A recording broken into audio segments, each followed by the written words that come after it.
Oh, all Craig. right. That answers that question. He's back. Oh, yeah, that's right, Craig.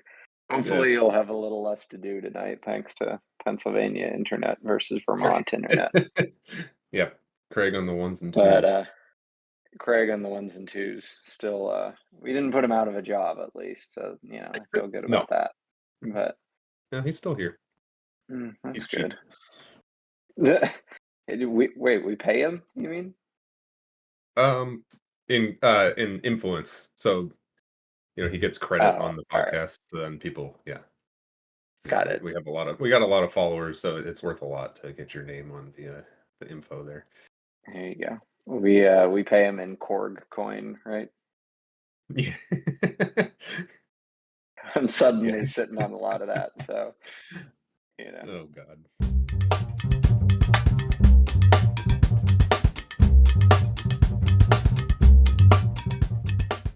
I see you also completely did not hold to the like find one thing on ABC website that's either a good deal or that fits our theme. I feel good about that. Yeah, That makes me feel good there. I definitely couldn't, but honestly, I think it might be for different reasons, more so because I didn't actually have a great gauge of whether or not something was a good deal or not. So I looked at a bunch of cars and said, "Oh, that looks like a reasonable price. Let's just put a bunch of them in there," and Yeah, I that just went counts. with it. That's fully the same logic that I'm using. There's no advanced. This is not Haggerty over here. All right, Yeah. this is whatever we want to call the Aldi's brand. The Costco brand version of Haggerty. It's Haggard. Kirkland We'll Haggerty. call it. Yeah, exactly. Kirkland brand Haggerty there. Well, awesome. I'm glad that we're doing all this. I guess we should explain to the nobody listening that we initially did a version or an episode of this podcast that we've talked about doing pretty much all through college, I think. I went back and looked, I think it was May of 2021. Um, so obviously, the before the Cybertruck was on every single street corner, and everything was converted to run on potato off gas. Obviously, we've already moved Mm. away from petroleum and electricity, so we're living in the future now. But no, so we did an episode of this originally, and a couple weeks ago, I was sitting around as bored as one needs to be, I think, to probably listen to our podcast in the first place. And went back and listened to that first episode and realized it really was not as shambolic as I think I had remembered it being. So Yeah. I figured we should get the ball rolling again. Uh, you and I will also be seeing each other in another week, and yeah, a week more or less Yep. for Pebble Beach Car Week. So this our episode today will be kind of roughly inspired by that, but we're gonna kick things off as we were kind of talking about with our idea of heavily inspired by the YouTube Maestro's regular car reviews, who I weirdly now live in the same state as, Mm. um, with the idea of the official car of blank, which this week I thought it would be fun to come up with a vehicle that would sort of win or stand out in, or however you want to put it, a parking lot during Pebble Beach Concours. Because of course parking lots are half of the fun there, and set us a cap of $24,600, which seems arbitrary, but I just came up with that because that is what it would cost for 6 people to attend the Pebble Beach Concours with the nicest hospitality. So figured it was an interesting number to run with. But do you want to get us started and kind of run through the couple of things that you found? Yeah, sure. And of course, the nicest hospitality means that you get the bratwurst and a pretzel bun for free rather than for $25. Well, yes, but Right. you do also get to, chin wag with Lawrence Stroll the whole time too. So, Okay, yeah, you win some with the pretzel roll and you definitely lose some with the Lawrence Stroll. yeah, I guess I just have different gauges of what hospitality means. Yep. But so on Bring a Trailer, I found a 1970 Lotus Europa S2, which I had Very never heard nice. of before, which isn't terribly surprising. I don't have a great amount of knowledge of cars like this, but it sold for $24,000, which just Yeah. looking at it and not knowing much about it doesn't seem like a whole lot. It does have 65,000 miles, which if you're going for like mint classics, probably means it's not mint anymore. But it looks fantastic from most angles. Yeah. No, And if you saw that in a parking lot, I think that would garner quite a lot of attention. yeah, you would definitely get a lot of car guy cred for this. I think, the Europa is a little weird in the first place. It's kind of from that era of Lotus where I think Colin Chapman was just like, "Sure, let's make another model." Yeah, why Yeah. not? How about that one? So it was an interesting time for Lotus. It looks like it has an interesting engine swap in it. It seems like um, out of a Renault, which Hmm. but sort of period and roughly the right displacement and everything. So Yeah. and then the wheels alone, I mean, so it has mini lights on it, which is probably a couple $1,000s worth of wheels in the first place. The fact that Mm. those are the wheels that are on it, it's a good sign to me, and it's an awesome color. It's apparently a Yep. GM color. It's orange for those who Hmm. are listening. It's very orange. So The color is fantastic. I like it I quite have a I lot. have no idea where this color came from, but it is great and it works so well on this with the little silver bullet mirrors. I think, yeah, I mean, it seems like this is clearly somebody's put a lot of money into getting it good. It's so clean underneath too. It looks really good. And so I think this is definitely one where somebody must have put over 20 grand into it, never mind the car in the first place, and get a bargain off of somebody's deal. Yeah. Yeah, especially bringing up how clean the underside is. Just like seeing the pictures of the transaxle and like the suspension are just gleaming. Looks like it's brand new. And like that is, of course, no small feat with a car like this, which I assume Renault engines that period probably leak some oil, like Yeah, all I engines. mean, So the fact that it's that clean is pretty fantastic. yeah, a Renault engine in a Lotus does kind of seem like what can we do to make a Lotus even more questionable? Yeah. Um, but it's also in Canada, and the Canadian, they're nice people. So I'm sure that even if it had a lot of problems when you showed up to buy it, the guy would disclose all of them very Mm. apologetically and probably knock like 6 grand out of the price of it, I also and show up appreciate. with some Timbits. Yes, exactly. Yeah, you get your consolation Timbits. Yeah, Whether you buy it or not, he will gladly give you the full container, probably. I'm sure. Yeah. Or two or three at that point, I So, also I very much appreciate that in the video that they made of the cold start, he used a like an under tongue temperature mhm. but the thermometer that you use to take your temperature if you had a cold or something like that. And he starts the video off by saying this, I'm not using the most professional method here, but I know. it It works. does it is charmingly like you could see this being the kind of kooky neighbor down the street having had this in his shed for like 15 years. And you see it Yeah. every weekend, but like it has that energy of like, "Oh yeah, that's Tim down the street. He's really Mhm. fun," like everybody in the neighborhood knows you. Um and maybe, Tim road maybe you buy it off of Tim and road trip it right down the Pacific coast all the way to Monterey if you're really feeling brave, right? Is it in, did I see it's right? It's in British Columbia or something. Yeah, there you go. Yeah. It's a nice short drive in the Lotus. Yeah. It'd be Has pretty. power windows. What more do you need? That's a cool one. Plus, it looks vaguely like an El Camino, so there's that too. The kind of rear end of it, a tiny Yeah, bit looks like like it could be a pickup. it looks like if somebody installed a hot tub with a cover in the back of an El Camino. I can totally see that. That's perfect. Yeah, that makes sense. I can see that.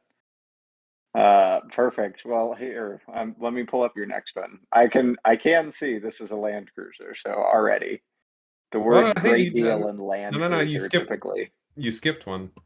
Oh, did I? All right, sorry, I'm giving stuff I, away. I would be remiss if I didn't bring up the 12,000 mile 2006 Jeep Wrangler Sport Golden Eagle 6 speed, Oh my Lord, look at those which is wheels. right. Holy Very, shit. very gold with silver outline, like right around the bead.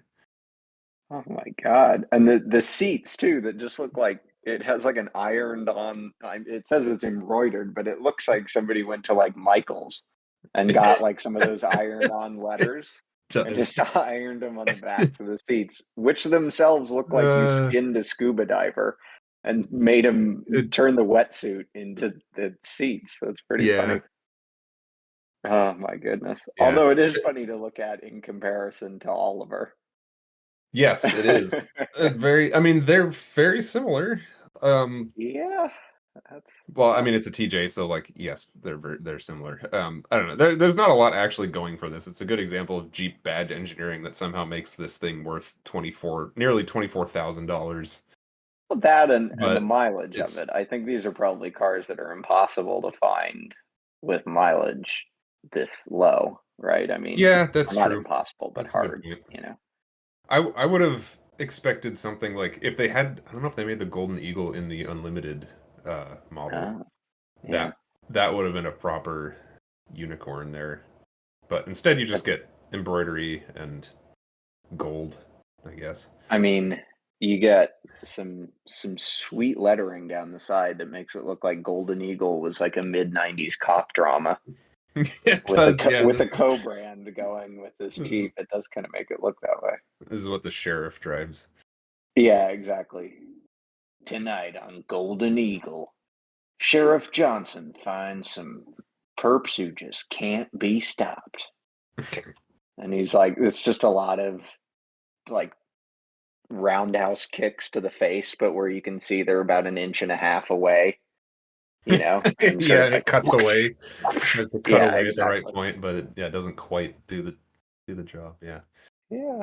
I mean, hey, I think that especially in the Pebble Beach crowd, if you showed up with this, the assumption I think would be like this must be the person who owns all of Carmel Valley and Yeah. bought this as just like a oh yeah, I need a ranch car in 2006 Yeah. and is just kind of like, well, it still runs fine, so, why do I need to replace it? Um Yeah, that's and with I the definitely that sounds like a perfect like picture of who might drive up to an auction or concourse in that car. yeah, it's kind of I think that especially in that place, you kind of end up in the situation where you go so far away from everything else that people are showing up with. It's like if you're so if what you show up with is so weird, then the assumption is like he I- the the weirdness is directly correlated with the amount of money, right? Like he is just so weird that he must also be so loaded. Mhm. And that's just like I think that there's a graph to be made there for sure. And Yeah. it's in Texas. I mean, that would be I like how when you look at the in the description, the truck has spent time in Maryland, Germany, and Texas. One of those things is I not did like not the other. I did not see that. That's awesome.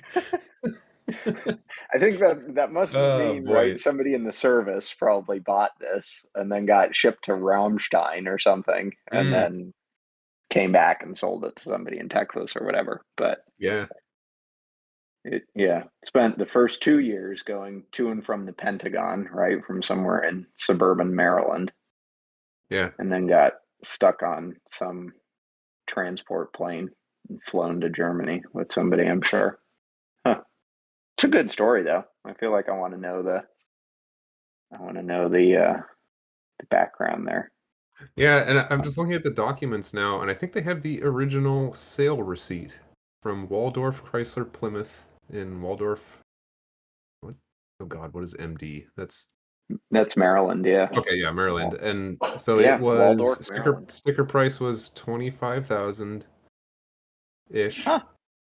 and Okay. they traded in a Honda Element 2004 for 2,000. So they got it for 23,000. Oh my goodness. Where's the date on this? February 24th, 2006. Yeah. So they're selling it Jesus. for So they basically what they got, what they paid for it. okay, 23. but hold on. More than They they tr paid for it. Yeah. they traded in. Oh, okay, got it. For a minute, I read this as they had traded in a 2-year-old Honda Element for $2,000, and I was like, that can't be right. They traded in the Element for $15,000, which I guess the question is probably, or Oh, I no, did not. Yeah, I got that wrong. no, you're right. They traded it in, but they had a whole bunch of uh, presumably they had a loan Oh, outstanding right. on the Yeah, there was trade-in. loan. Yeah, Yeah, there was money left on it. Yeah. yeah, you're right. Yeah. So they traded in, all said and done, they got $599.66 for the trade-in. Oof. Ouch. I guess you really wanted that Wrangler then, huh? Yeah, I guess The it's real question too is if this person had just kept the Element and put what 12,000 miles on an Element instead of a Wrangler, mhm. I think arguably they could have maybe made more money back out of the Element. Those are Oh, weirdly almost certainly, collectible. yeah. Huh. That's strange. Yeah, another one of those weird cars that's like surprisingly practical and interesting. Yeah, that's definitely one of those cars where like the people who have them seem to be like, well, there's nothing else like it to replace it with, so I just Yeah. put 380,000 miles on it and it still runs fine. Yeah, just keep dumping money into it, although probably not that much, but still a good Yeah, amount. exactly. It's it's funny. I don't know if he still has it, but the one person who I knew who had an Element like from new is I went to grade school with the guy who owns Amoeba Music, like the big Yeah. record store in Berkeley, and there's one down in LA and stuff too. And he bought an Element brand new because he could move like an entire drum kit and speakers and all kinds of shit in it. And I don't know if he ever put the back seats actually in it. I think he might have like used it kind of like a van. Mhm. Um, but as far as I knew, the last time I saw him, he still had it. He lives in Buffalo now, of all places. But and his wife had a manual, like a special ordered manual Audi A4 wagon, um, black manual Audi A4 wagon that was like a 2000, would have been what, 2006, 2008 or something. Yeah. But I remember it took her forever to get that car because she was like, no, I want a manual, and so it, respect to her, right? But it took a long time for them to deliver that car. Yeah. Well, So I let's just see. realized that I think I might have cheated a little bit because it appears that the reserve was not met on this auction. Well, I won't report you. That's fine. I I think didn't scroll some of down that mine might far. have been no sales or whatever at a certain price, so Mhm. that's fine. All right, Plus, whatever. I mean, you got a couple grand left over. I'm sure, track them down afterwards and make them an Right. offer for something, right? Yeah. You definitely left a lot on the table. I'm pulling up the next one. You left a lot on the table with the Land Cruiser. Yeah. That Yeah. that is, whew, there has got to be. Oh boy! All right, well, walk me through this because okay, so it's a 1970 Land Cruiser. It's the Mhm. one that kind of looks like a toaster a little bit. Yep. I forget they have a funny name in the Land Cruiser community. Um, but it's $9,400, and with the way things are nowadays, I didn't think you could get like a Hot Wheels of a Land Cruiser for $9,400. So why Yeah. didn't you walk us through this one? Well, I honestly, the first thing that my eyes went to was the rooftop tent. And funnily enough, I think we talked about this in our last podcast episode, but that tent is probably worth like a grand, 2 grand on itself. So Yeah. if you take that off the top of the $9,500 ish price of this car, like what happened? Yeah, yeah, I know. You're really not making the Land Cruiser part of this any more promising by being like, "Well, no, don't worry. It's only $7,500." Like, Yeah. if anything, the price of it is what concerns me. I mean, But I it's not like the cleanest looking thing in the world, but it also does not by any means look bad, too. no, I mean, it So, does look pretty good, yeah, honestly. It's got the underside is some okay. questionable tint going on, Yeah, and the it doesn't look like dashboard. anything important is rusting underneath it. So, No, I mean, yeah. it's a Land Cruiser too. It's like, the structural integrity of a pyramid or something like that. Like, I, Geometrical proven. Yeah. yeah, I like so it is a GM 350 in it, which is probably for the best if you want to actually be able to source parts for it and things, I Hmm. guess. Is it, I'm now trying to see, I'm like, got a title from, it's in Oregon. As far as I know, like Oregon is not a particularly easy state to register a car in. For a minute, I thought it was going to be one of these like it's sold bill of sale from Montana. Good Oh fucking luck yeah. registering it, and Yep. that would explain the price. But no, honestly, it looks pretty good. I guess it has a little. It looks like it. Yeah, I mean, clearly it has like a hand done paint job, it seems like, not necessarily in the Rolls Royce and Bentley meaning of the words, but Hmm. um I mean, I know nothing about, it's got a winch on the front of it and the wheels are promising looking. I mean, it looks cool, Yeah. especially like in a beach town somewhere or something like that. I think like you'd get a lot of there you go. You. There's water right near Pebble Beach. There's Yeah. deep game. Perfect. So a couple things that I'd be lying if I said I didn't just notice them, but it has a Toyota Celica steering wheel. Yeah. Yeah, I just scrolled down to that too. And in the pictures a little bit deeper, there is a spring attached to the, I believe, what are two transfer case levers. I don't know what the right transfer case levers does, but there's a spring that goes out to both of the levers and then kind of goes forward to attach to the firewall a bit. So clearly there's something going on there too. Maybe they just rattle a lot and they wanted to keep them from rattling, or it pops out of gear, and that is how they kept it from popping out of gear. I don't know. I don't see So, anything describing that, which is weird. I given that the spring looks closer to something that you would use to like hold a garage door open, I'm gonna maybe guess the latter. I don't know. I'll give Yeah, them the benefit of the doubt. Yeah, it probably rattles because I'm sure the rest of this truck is really dialed in and quiet, and you'd probably be able to notice the rattles. Did you happen to see the seatbelt attachment situation? no, I did not. Where was If that? you go a couple photos on from there, there's a picture that I clicked on originally because I was like, "What the hell is Oh this red chain dear, with yeah. two What carabiners doing?" the hell? What? Yeah, okay. That's Is this just the bottom half of a racing harness? What is this? I I think Oh, the racing harness is charitable, maybe. That's But fantastic. yeah, sure. I It's love it. it's a little we'll say, Mad Max inspired, I think, might That's be yeah, how I we like want to that. describe. Yeah, it's bringing in that aesthetic there, Mhm. I think. Um I also like the fact that they're like, "Oh, don't worry, there's all the manuals and stuff for it too." Uh but also the photo next to it is just a sort of big plastic like Tupperware bin of miscellaneous tools, parts, wiring. Looks like the original seat belts that presumably just kind of rotted out. Yep. Um, so I do like the juxtaposition of the nice, clean, manuals all kind of lined up together versus the Just the bucket of the parts. bucket of here's all the other shit.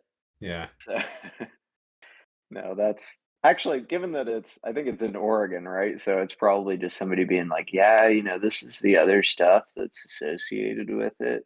Yep. But it is kind of what is this? There's a oh well, they were nice enough to show you the dimensions of the inside of the tent too. Oh, It's seven well, and a yeah. bit It's feet important. by 4 and a bit feet. Yeah, that's the important part. Um, well, no, I mean there's you're definitely. I think you will win most character Yeah. with this one. We'll give you that best in class if the class is character. It's got I wish there was a little bit more stats on this because it just says twin stick dual range transfer case. And from the pictures, the transfer case looks brand new. And again, like a proper twin stick dual range transfer case is not cheap, too. Hmm. So I that's so intriguing. I know absolutely nothing. Presumably, so I see high to low four, right, on the what looks to be like the original Land Cruiser lever to the Mhm. transfer case. What would the other one do? That's a great question that I might not have Okay. a great answer to because for some twin sticks, you get one of them is just a four-wheel drive or a two-wheel drive selector, and the other one is the gear ratio. I see. So you can have low, you can put it into low in two-wheel drive or four-wheel drive, Oh, selectively. okay. Yeah. That might be So what one this is allows you to do, but I do oh, not know that for sure. interesting. Okay. Or you can Yeah, get because fancier ones that let you, I think those are usually three sticks that let you do two-wheel drive front or rear. So you can give power only to the front axle or the rear axle, but I kind of doubt that's what this is. I don't know. I mean, there is a pretty swanky roof tent on it, so who knows? Maybe that's where all the money went. Transfer Yeah. case and roof tent. You know, Yeah. that's we'll give them the benefit of the doubt on that And one. there's a solar panel up there too, I think. Ah, all right. So, hook that puppy up in your house and you're, saving money on your It, power bills too. yeah, you pump a whole 100 watts into there, you can power one Well, light bulb. yeah, I was gonna say don't turn on a lot of stuff. Yeah. That's well, awesome. Let's see. And our last honorable mention from Blair, what are we on to? This this is a This is bit of a stupid. this is That's fully like guy who owns all of uh, Carmel Valley. yeah, the This is 17,000 perfect. mile 2008 Ford Ranger XLT sold for $18,200.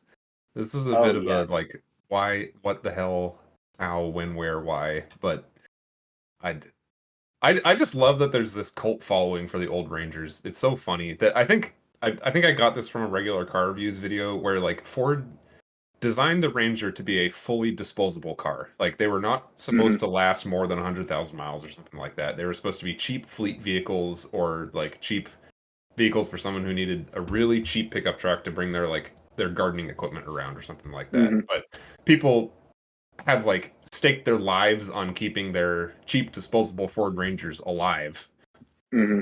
long as possible. And I guess this isn't really much of an example of that because it's only got 17,000 miles. But it's just funny that people have kind of really gravitated to these cars.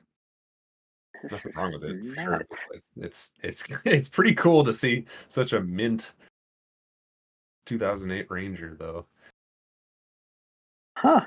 Okay, so looking through this, couple things stand out. Um, was sold new in Tennessee, and then the seller's mom bought it in 2018. Hmm. And it's being sold on behalf of the mom. So this might be a case of like old lady driven, Mm. or not driven, given that it has 17,000 miles. Uh, Hmm. Somewhat alarmingly, couple of things.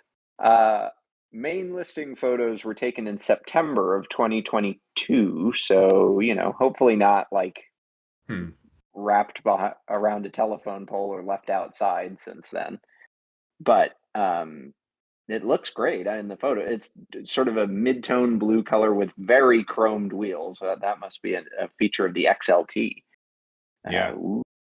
Uh, Also, speaking of wheels, evidently had the tires replaced in 2018, so might want to get those taken care of. Although it's probably had about Yeah. 3 miles put on them since then.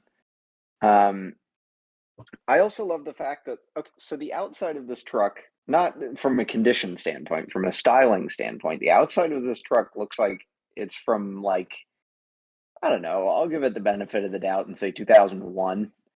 Mhm. It kind of has, turn of the millennium Ford styling about it. Yeah, But just the starting to steering soften wheel out a that's, little bit. yeah, but the Yeah. steering wheel in it looks like it's out of like the F-150 that went out of production about 5 years ago. Um, Oh, interesting. I mean, the, I maybe Yeah. that's maybe a little bit of an exaggeration, but the steering wheel is much more modern than kind of the rest of the interior and the rest of the truck. I almost when I saw it at first, I was like, okay, so that was replaced with not from a Celica, as it turns out. Um, but Yes. it does, Yeah, it does look quite a lot more modern than the rest of the truck. I mean, the interior itself looks a little bit more modern than the outside of the car. yeah. I recognize like the center stack. One of my uncle in Mexico had an Explorer of actually my uncle who lived up here also had an Explorer of the same era of probably actually around this age Yeah. Explorer, and I definitely recognize the center stack as like where the radio is and everything is straight out of that. Um, but no, it's this one is like I said, this is fully. If I saw this, I'd be like, oh, okay, this is a person who owns all of the land that they turned into, like Carmel Valley Ranch, the Mhm. hotel and stuff, and is just sitting there and cashing checks all day long, Yeah. Driving the and Ford still Ranger just around. drives this thing. Yeah, it's got the original little stereo plate in it and everything. It's kind of great. I love this. I'm glad. Okay, so it sold for pretty good money too. I was going to say it sold. So Yeah. it sold for $18,200. I'm honestly glad that this didn't sell for like $6,500 because hopefully for Mhm. $18,200 somebody bought it who will like not just use it as a truck.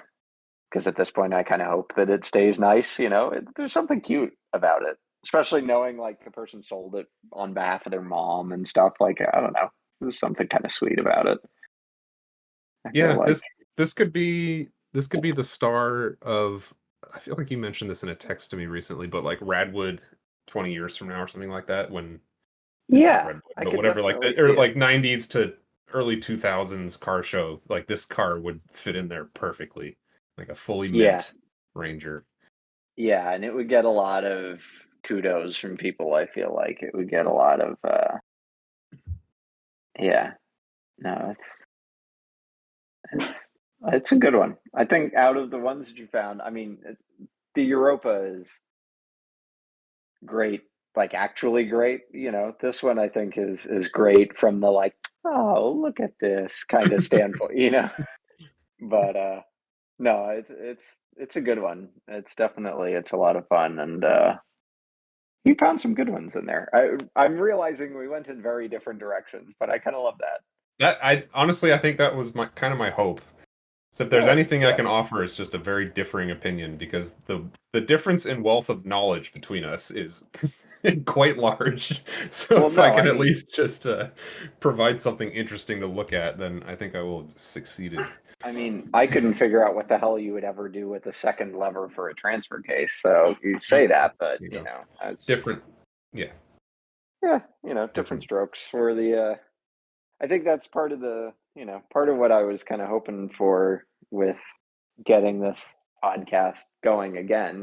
Like we have very different automotive interests, but we kind of meet in the middle somehow. I think so. Yeah, It's a good one. Did we want to jump into my couple of ones that I found? absolutely. All right. So I don't know if you want to pull the first one up or if you've got it up in front of I've you, got but it. this is further in in the preservation column. Bizarrely, now in retrospect, after looking at that Ranger, somebody spent $4,000 more on that Ranger than on Than this this. Yeah. on this 7,300 mile 1989 Jaguar XJ6, and it's not just an XJ6; it's the Vandenpla, which in It the was US was the nicest way you could get one of these. In the UK, well, I suppose you could get an XJ12 too. But Vandenpla was like the top trim level after Jaguar went out and bought. I think it was a Dutch company that had, when I say made coaches, quite literally made coaches, like horse and carriages, and so they pretty much just bought the name. But um, I think I was just kind of trying to go for what would be the most like old money move Yep. for something you could find under that price cap. Which immediately, right, your brain goes like, all right, old Mercedes, old Jaguars, something like this. This definitely is a car that seems like it could be a resident of Pebble Beach Oh, who, absolutely. um, bought this new and has just held it. But it is the color. It's the color is called Alpine Green Metallic. Um, and it's sort of, if Mercedes smoke silver is silver with quite a bit of like beige and brown in it, this is silver with quite a bit of green and maybe a Hmm. little bit of kind of beigey cream color in it. Um, and then the interior, they keep calling it doe skin leather upholstery, which I sincerely hope does not Hmm. mean that they skinned young deer Actually, from a for yeah, this. yeah. Um, it being Jaguar, all right. In my mind, if it was Mercedes, I'd be like, oh, they absolutely did, not even slightly. They just went out and plundered the forest and filled this with young deer.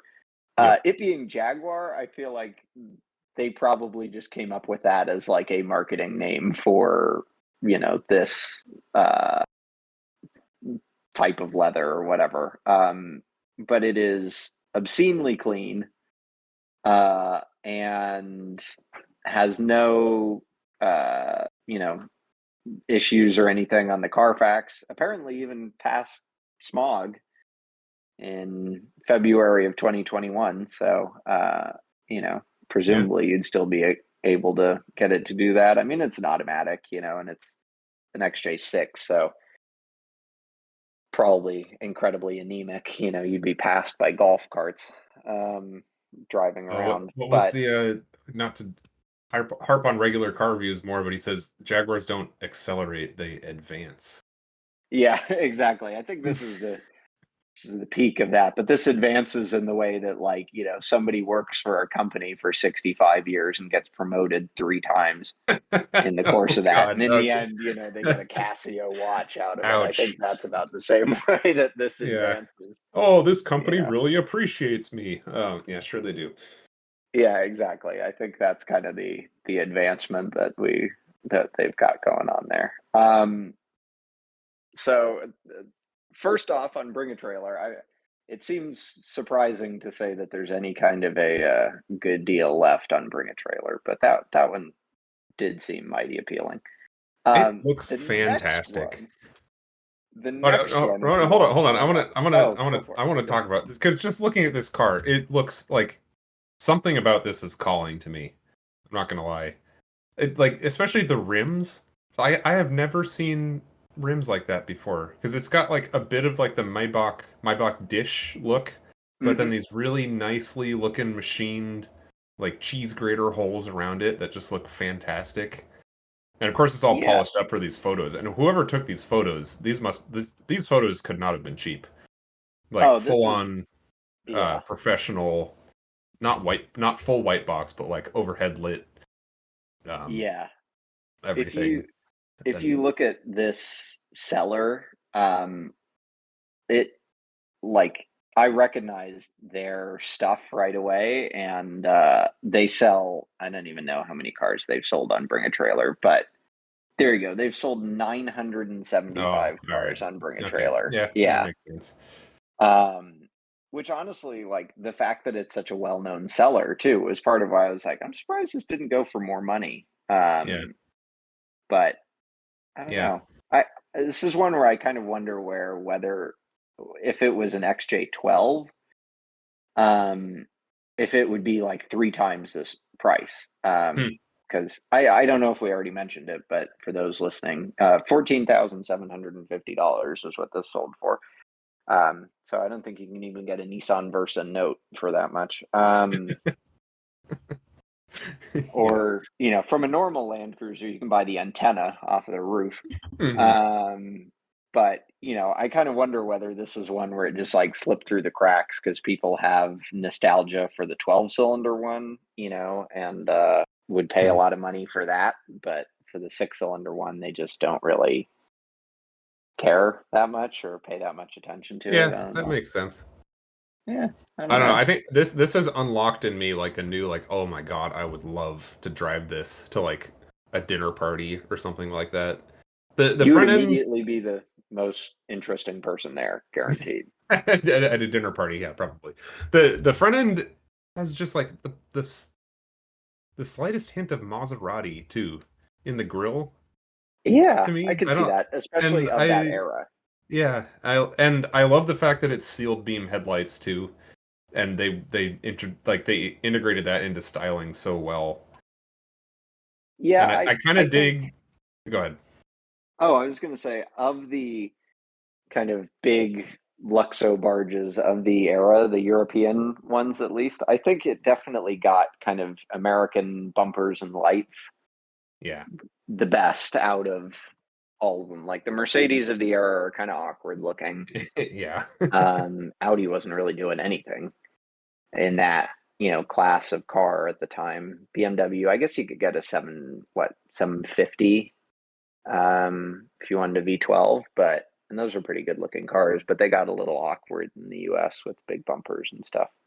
Hmm. So it's I agree. Yeah, it's still I don't want to say it looks modern, but I think it looks good still. Yeah. Um, you know, you could definitely picture it like some kind of 80s movie pulling up outside the house in Beverly Hills, and you're like, oh, okay, I know this guy is serious then because he drives a Jaguar. Hmm. Um, but it's yeah, it definitely ticks the old money box, I think. Yeah, definitely. So the if you want to pull up the next one, this is I was fully embracing that. If you're so wacky, people just figure, you have got to be. Oh my God. Have you ever? Okay, so this is definitely one where if people listening, if person listening, um, has never seen one of these before, it's called a Corbin Sparrow, like the bird, um, which I think is a little cruel to the bird, honestly, to have named it after or to have named this after it. It Yeah. it kind of looks like a children's plastic shoe somehow, but only one of them. It has three wheels, two in the front, one in the back. It is electric, um, and all around just very weird. It has a single seat, and this particular one is from 2000, but I can remember distinctly like being in grade school, hell, maybe even middle school, and these still being for sale under a different name and sort of slightly updated different headlights and things. Um, which the listing says that the company filed for bankruptcy in 2003. They must Oh, have sold the design. I know, it didn't last long. yeah. Um, Released in 1999 and filed for bankruptcy in 2003. But it, it's just very strange. honestly. That is one way to describe it. And I think that I was going for somebody would see this in a parking lot and figure because so the top speed is 75 miles an hour according to the listing, which sounds absolutely shitting terrifying. Um, in this, I mean, oh God, I can't even imagine. And apparently, the advertised range was up to 50 miles. So uh, I think that this would have to be somebody's basically just like tender from their house around in the Del Monte forest, and that's pretty much it. Yep. Um, couple notable things I will point out. I don't know if you saw in the photos the sort of airbrushed bird outline over the central headlight right under the windshield. Um, Yes. that kind of looks like it belongs on the back of like a fiberglass boat. Yep. Um, honestly, it was probably made in the same factory too, so that would make sense. And then the other thing, which is maybe the more salient piece of this, is that it apparently does not run Yes. currently. So there's that as well. Doesn't run. Still sold for almost $6,900, which is a little nuts. Does make me wonder what actual running ones of these go for. Mhm. But I wonder if you could put like a third of a battery from a Model 3 in it or something like that. And You I could wonder try. if, yeah, probably just flip over backwards Well, if and you, this is also appears to be sold by the Peterson. is it? The How did seller I name miss that? is Pete Auto Museum, and Well, I'll be. it's You're from right. Los Yeah, Angeles, and that's where the Peterson is. So put two and two together. I you're right. think Yeah, this is the Peterson. one of their other listings is a Saab 900 SPG that says owned by Peterson Auto Museum. So that would Yeah, check out. that's kind of great though. That is kind of great. All right. All of a sudden, I have more faith in this thing. I mean, I don't know. The Peterson has probably got way more cars than they could even keep track of or in good shape. But I don't know. Somehow I could, like I said, I could see this being a lot of fun. And if you had the kind of money Yeah, to just like buy some honkin' house in Pebble Beach and you bought this on a lark to just like drive around and make kids giggle. yep, Like, what more do you need, really? Do you notice also it has kind of golf ball holes or like golf ball divots on the backs of the fenders and kind of the rear quarter thing? I'm going through all photos right now. If you look at like the first couple of photos, there's a picture that's like a rear three Oh quarter, yes, and yeah. I yeah, see what you mean. it almost Yeah. looks like it got like hit by Or, hail, like or like really big hail. they watched that one MythBusters episode where they Yeah, made a car with golf ball divots around it and said, "Oh, I mean, let's do that." Yeah. I'm assuming that's the point, right? Because they figure it would make it a little more efficient somehow. I don't Yeah, know. what would that do? It would cause the flow layer to separate? I think I don't the wanna idea talk is it. too much out of my ass, but, like, because you have the flow layer going around the car, and hopefully it's still pretty laminar at that point, like, it's still on the surface of the car, and maybe they're trying to get it to, like, dissipate before it tries to wrap around the back of the car and cause a bunch of drag, but I probably I don't wanna have talk no too much idea. there. Yeah, I whatever. mean, you're the engineer, so sure. Yeah, Yeah, that's exactly the what it does. technically computer engineer, sure. And then Very tell versed in people airdynamics. in the I mean, audience that they it's don't just need to got a know. bunch of speaking of computer engineering, I guess, it's just a bunch of lead acid batteries. So like there's not a ton that you would have to fix, I would think, to get this running. Like maybe the batteries are dead. That's easy, just replace a bunch of batteries. And maybe the like motor controller is dead too, and I'm sure it's not too hard to get some very basic like EV motor controller that runs off of just lead acid batteries. So I mean, why not? not to Just get it mention going. too, the I mean, the company was around for what, 4 years? So I can't imagine they were manufacturing their own, you know, the sort of drive hardware and stuff like that. Like, Hmm. I'm sure it's some off the shelf thing from Yeah, somewhere. it's Lord a knows, it's but Zivan. Xan, Xan, Zivan. Yeah, interesting. Zivan. That Yeah, sounds it's a battery. Oh, that's a charger. Okay. Yeah, well, I don't know how the motor's powered, but whatever. It's I whatever think it is. someone with not much knowledge, or you could probably pay uh, a shop that has basic EV knowledge to get this thing running fairly Send it easily. to what's his name, Rich Rebuilds. Yeah, yeah. Rich, yeah, Probably flip maybe. it, I don't know. take Rich one is corner and tip the whole thing over. probably. But so that's the wacky option. First one Yep. was perceived status. Second is wackadoo. Oh boy. Third, if you want to Hemmings. pull it up, Yeah, I got it. yeah, is first of all it's called a Mercury Monterey. So I mean, how could you not? Yeah, Um, good point. it's from 1954, so thoroughly wingadinga Oh to wow. borrow another regular car reviews phrase. But first of all, the extra like foot and a half on the rear end for the Yeah, spare tire carrier, it looks like um, a boat swim deck. it really does, doesn't it?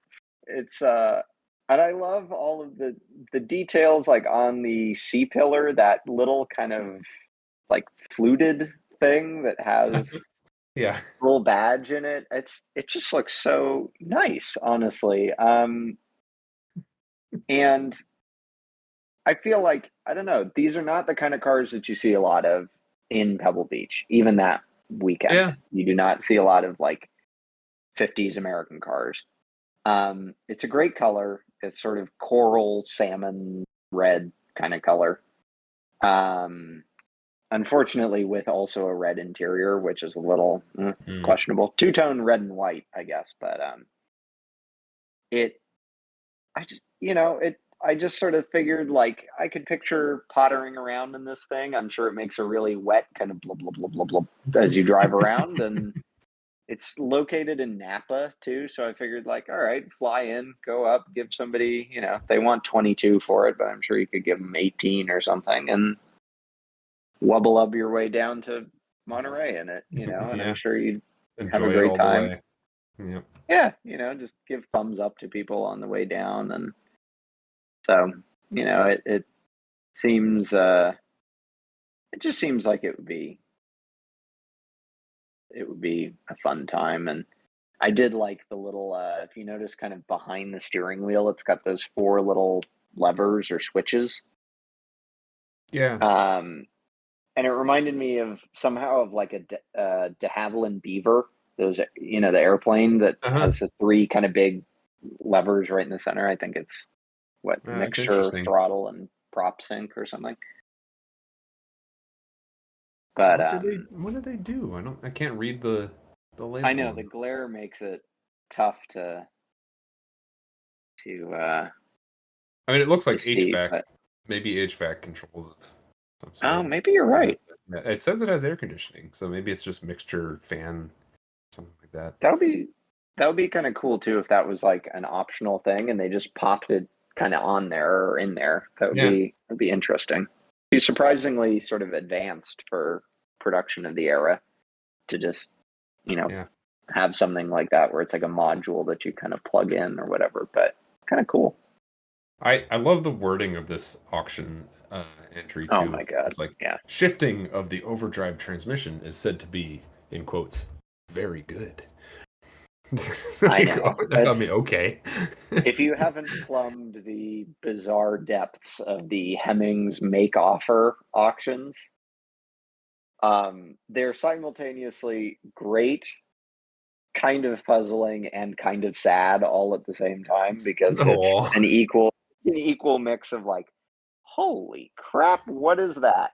And people being like, I bought this 6 years ago and I paid $250,000 for it at Barrett Jackson, so I won't take a penny less now. I Mm, know what I have on my automatic Barracuda convertible, or sure. whatever.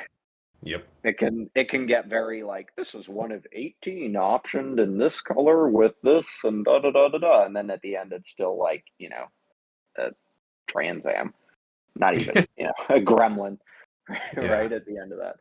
So it can be an odd place, but at the same time, when I was thinking like, all right, where can I find something that's going to be weird and under 50 grand? Honestly, this was the first place I went. It's a fun place to poke around for sure, but This is pretty it's great. yeah, it's I I I chose it. I'd say half because it was called a Mercury Monterey, Hmm. uh, and it just seemed too good to pass. And as far as I know, there's never been a Plymouth Pebble Beach or something like that. So I, there maybe has been a Carmel. I don't know. I'll have to think on that one. But it it seemed geographically appropriate. So This is a great choice. yeah, that's a good one.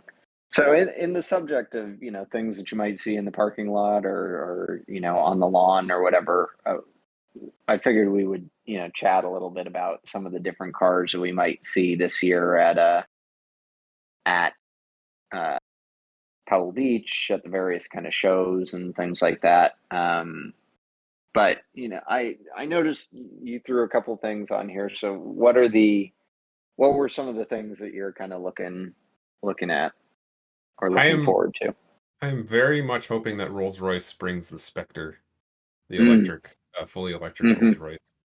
Um, I assume they will because they've been at every concourse that we've been to so far because they have their little spot off the side of like the main entrance. Yeah, they Um, usually have a house somewhere. right, yeah. So maybe they'll have the Spectre. It'd be great to see it in person. I'm sure they won't allow the riffraff to look inside of it, but it would be pretty cool to see it in person at least. Shield it And behind a big curtain. yeah, People the and likes of you can't set exactly. eyes upon it. Yeah. And maybe we'll be lucky enough to see one drive around. That would be neat. I want to know what the kind of EV noise that it makes, like the low speed Mm, noise, yeah, the because I feel pedestrian like it noise. would be, yeah, I Yeah, feel like somehow it would either be exceedingly disappointing, like they would have just gone with some like very generic, noise, yeah, or will have been like, we paid Hans Zimmer and Quincy exactly. Jones and Yep. 19 other Grammy Award winners to come up with a noise, and then we blended them all together at Lucasfilm, and this is the noise that we ended up on. Yeah. Um, I could see it just coming down the road and hearing like, "Bwomp," like the Inception noise as it comes towards you. But I agree. I hadn't thought about that one, but that's definitely one that I'd be interested in seeing. I like you Yeah. put something on here about the Hyundai Vision 74. Yes. Your notes here are pretty funny. Oh my God. Yeah, that is one of the best looking concepts I've ever seen, I guess. Like it blends just the perfect amount of like DeLorean with wedge car with modern with like retro. It's just fantastic. And I feel like there's the press. I don't know if Hyundai has actually gone back and forth on it, but maybe it's just the press been like misinterpreting rumors and stuff like that. But it seems like Hyundai originally said, "Yeah, we're going to produce this." And then they said, "No, no, we definitely aren't." And I feel like they then came back and said, "No, we might." So I don't know. I'm getting I would be I I would be wouldn't so be excited surprised. if they made any amount of those cars. So there is talk of there being a Genesis coupe upcoming. Oh, okay. And I think they've had a couple different like permutations of concept, but I think the idea is in the same way how for a while like Mercedes did the S Class coupe as kind of a halo for the rest of the lineup. I Yeah. think there's talk of, okay, Genesis needs that sort of thing. So I wonder if maybe, because it's, if you look at like when they came out with the Genesis coupe concepts, they're quite a while ago when they started doing. Let me see if I can find like the names of them and stuff, but it was a little while back now at this point. So I wonder if that they already have more or less in the works, meaning the Genesis one, and then they're like, okay, well, especially while we've got this interesting sort of design language, retro design language going for Hyundai, we could then make essentially, we could use that same platform for a uh, for a Hyundai version of the Genesis Coupe, and just sort of like either have the Hyundai version be, maybe it's an EV but less power or something like that. I don't know. Yeah, It interesting. would be. I'm looking back on it, and as early as 2018, there was a Genesis sort of two-door coupe concept. They did another one in, let's see, that we saw, they did another one in 2021 that's just called the Genesis X concept that we definitely saw in Pebble Beach. And then they had an X convertible that was 2022, and a sort of update of the X that has almost a rear end from the Ionic 6 on it, actually. Mm. That was all apparently. And then there's yeah, so I wouldn't be surprised, honestly, if somehow some version of that makes it to production. Yeah. It would be cool of them to, I mean, it would be even cooler if it was, hey, it's 80 grand and you can just go out and buy one. But it would be interesting and cool to see if they did it as a kind of a, similar to how BMW has like the new CSL, where they're like, all right, we're making 50 of these and they're, 800 grand or whatever they are, but at least we're making them, Yeah. you know. Um, I don't know that they would do that. I don't know that Hyundai kind of has the brand cachet to sell something like that, even, Not yet, but 20 of I them.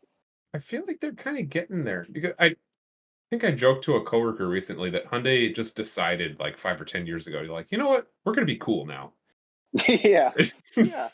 I think We're- that's right. It's it like how was, Toyota just decided to stop making boring cars. But yeah, Hyundai, I think, did it better, and you know. I watched the review or the teaser videos of the Hyundai Ioniq 5N, Hmm. and they were showing off all the different like sound modes. And normally I'm like, okay, yeah, electric car sound modes, like, all right, great, sure, I'm just gonna turn that off.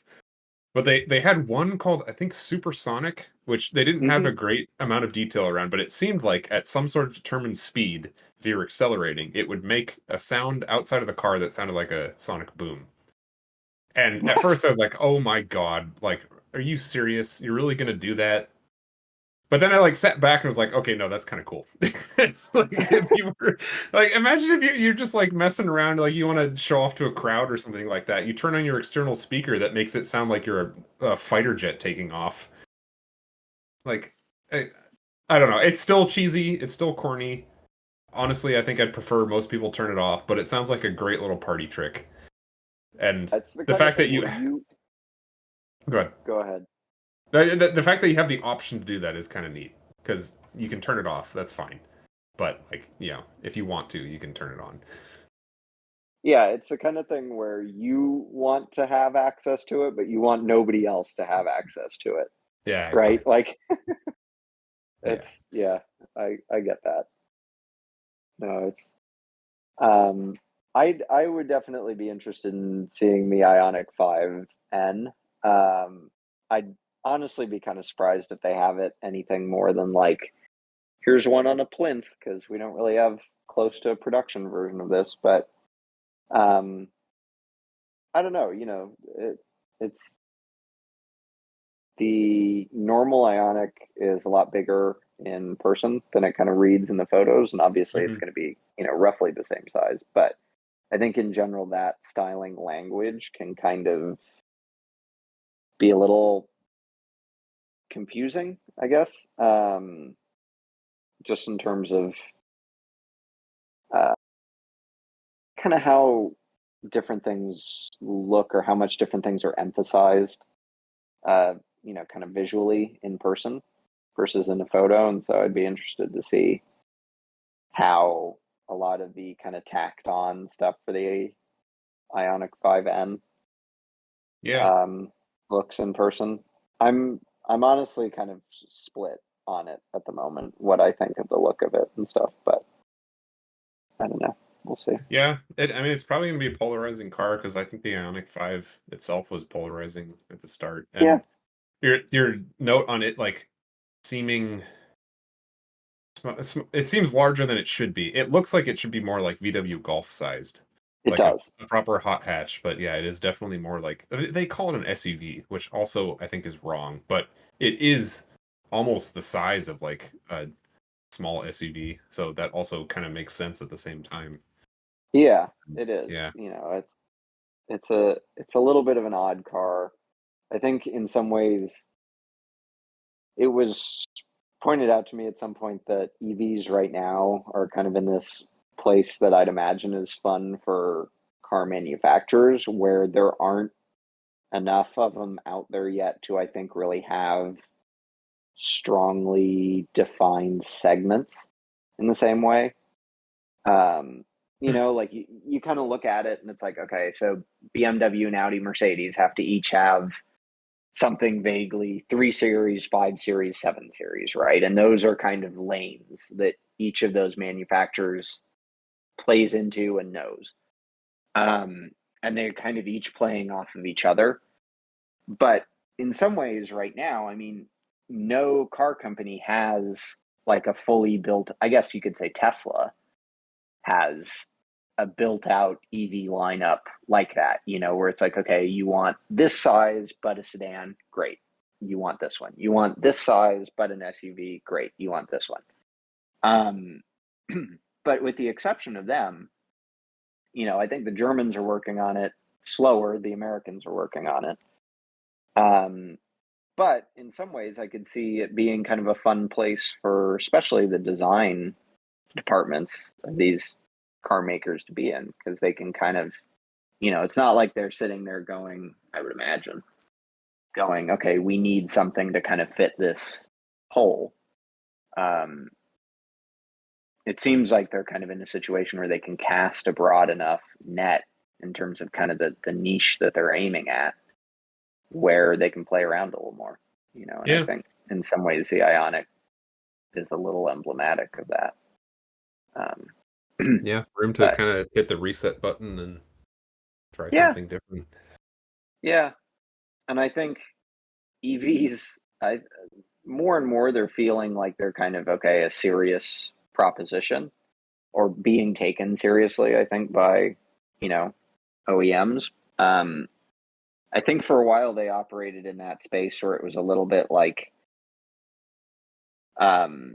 trying to figure out how to do college like at the very beginning of the pandemic, where all the professors were kind of like, oh, shit, all right, I guess we'll still have lectures, but how am I going to give you an exam? And Mm, it was yeah, kind of just like, all right, let's just make your grade for the midterm. That'll be your final grade. Like, still come to class, but I don't really know how we're going to, grade things and stuff like that. So, up until recently, I think EVs kind of felt like they were still in that period of like, we haven't really figured this out, but let's just have fun and see what sticks, kind of, and what works and yeah, what doesn't work, and we'll figure it out. I don't know. That's That makes the I guess the flip side of saying, EVs don't really have like every niche built out yet and everything. The kings of building every single niche, Porsche, I put on here, maybe we'll see the new 911 every ST. single niche.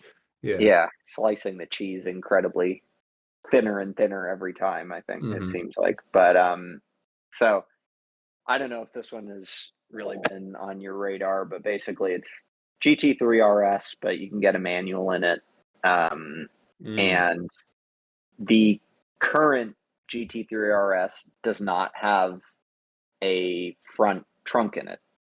They took all that out to basically route aero through the front end of the car. And it being a Porsche, if it doesn't have a front trunk, it doesn't have any trunk. Because of course there's an engine going out on in Yep. the rear end.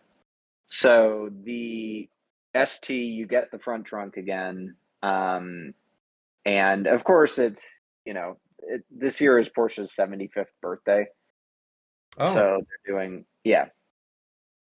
they're doing lots of things, and this is one of the many sort of historical nod cars that they're doing this year. As far as I can tell, the historical nod cars also seem to be a great excuse to charge somebody an extra $80,000 for something. oh yeah, of course. I mean, you gotta. You know, It's a it's privilege to buy it. You gotta charge for it, of course. Oh, of course, and that's assuming you can actually get one, right? You got to buy a puppy for the daughter of the person who owns the dealership, or whatever it is.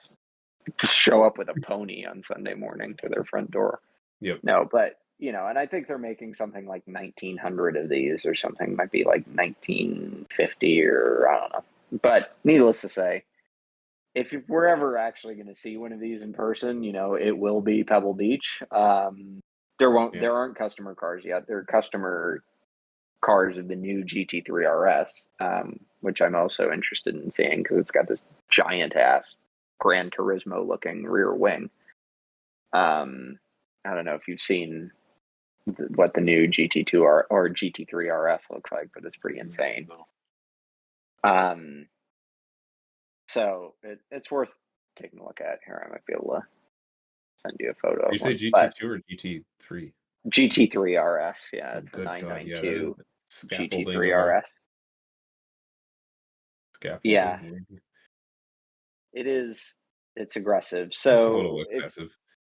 if you're looking at pictures of them, actually, there's one that you'll see that's white with like a green stripe down the side and green wheels.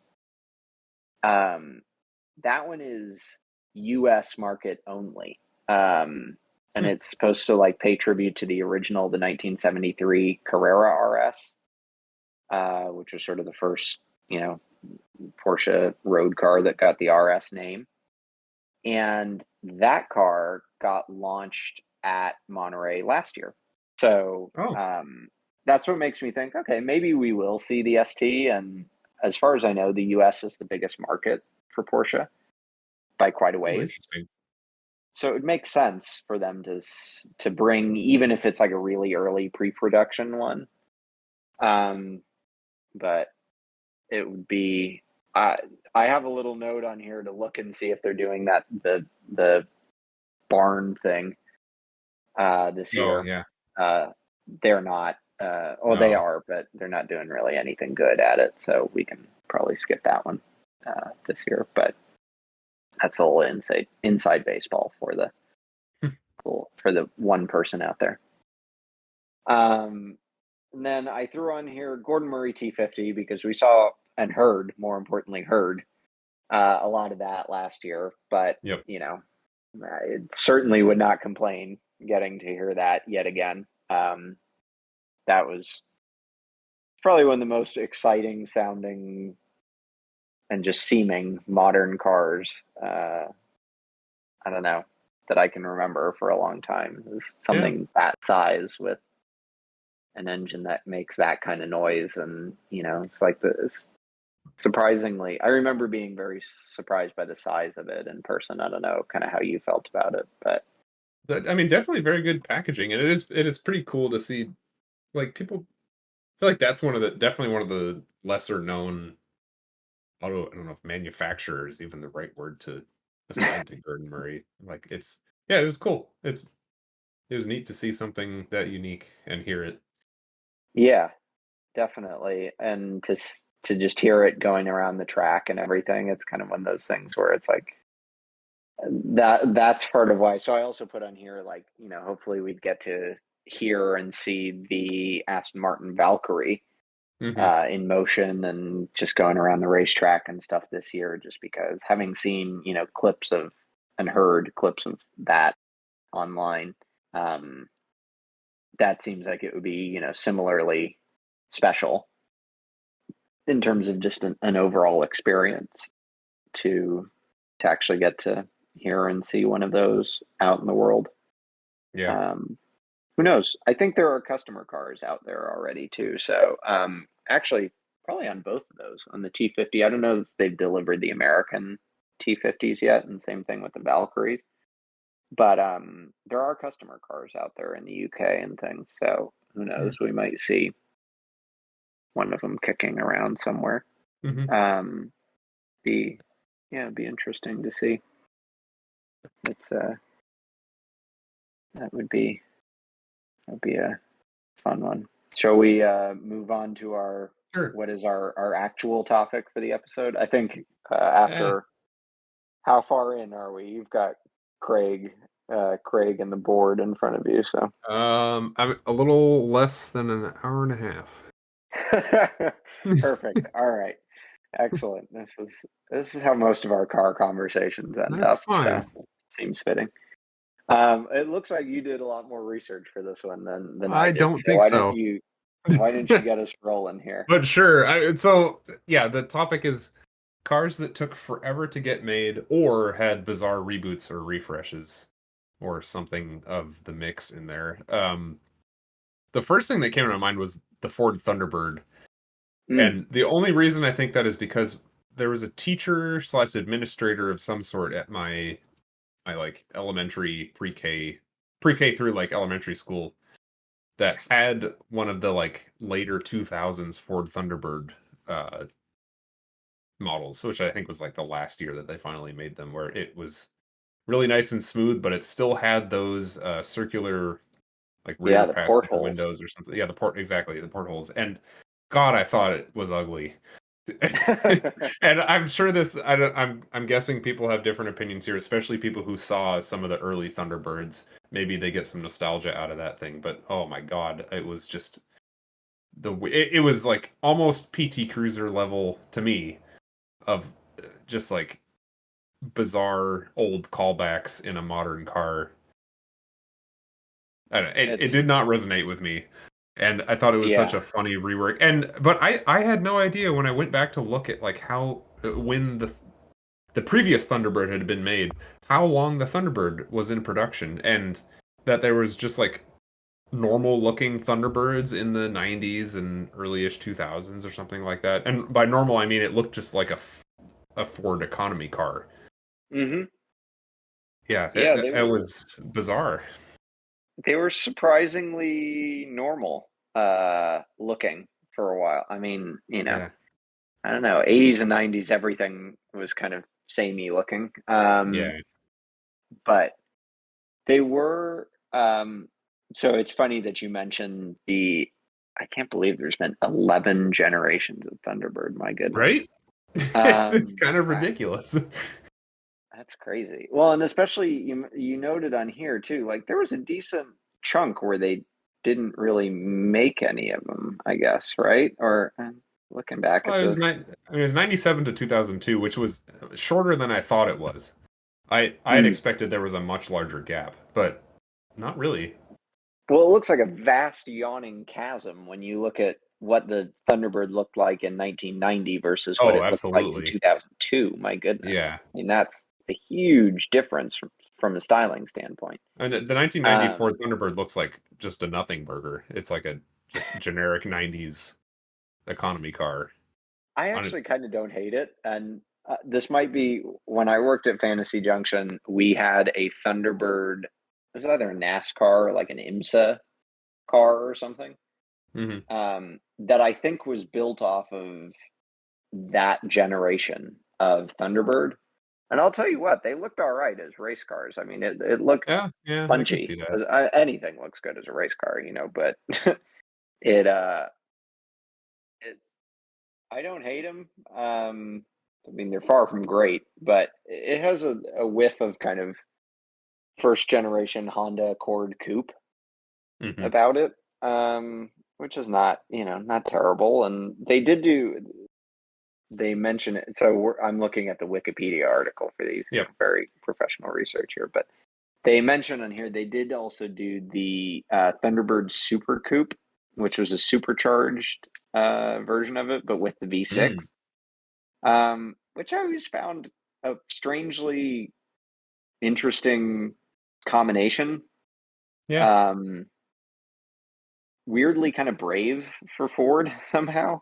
Um, and what's even better about it is it got a supercharged, or it got a V8 too. It later got the modular V8, got the 5 liter V8, and then later got the modular V8. And apparently that supercharged V6 made more power than both of those, and torque. So it's kind of like a Grand National, I guess, right? Like a Buick Yeah. Grand National, where the smaller engine with the forced induction ended up being the hot one to have. Um, I don't know, probably was a terrible handling thing, but it's funny you mentioned the 11th Thunderbird and the PT Cruiser there. So Hmm. here's where I kind of hope that Liv never listens to this Uh-oh. episode, because I have this running joke with her that cars that guaranteed everybody's like, it's the ugliest thing in the world and I hate it, are the cars that she loves. So Oh no. she loves the revival 11th generation Thunderbird and the PT Cruiser. Ouch. But she also knows that everybody hates them. Like, she's not living in some bliss or whatever, that nobody, thinking that everybody likes them. But Yeah. I always joke with her too. I'm like, it's the only thing where she has cheap taste. She likes all the cars that everybody else hates. But also, Well, oh, go ahead. well, if you ever do listen to this, I'm sorry for insulting your taste of the 11th generation Ford Thunderbird, but God, I hate it. I can admire the unapologeticness of your hatred. But hey, I mean, it featured in a James Bond movie. It was a Oh, of Pierce course it Brosnan did. one. Okay. I think it was in a coral color or something, even too. They did like a kind of funky coral color of them. But I like the other thing too. I think somewhere in the back of my head I knew this, but it's vaguely platform shared with the XK that your grandfather has, the Jag. Oh, oh God, I don't know if that makes it worse or better.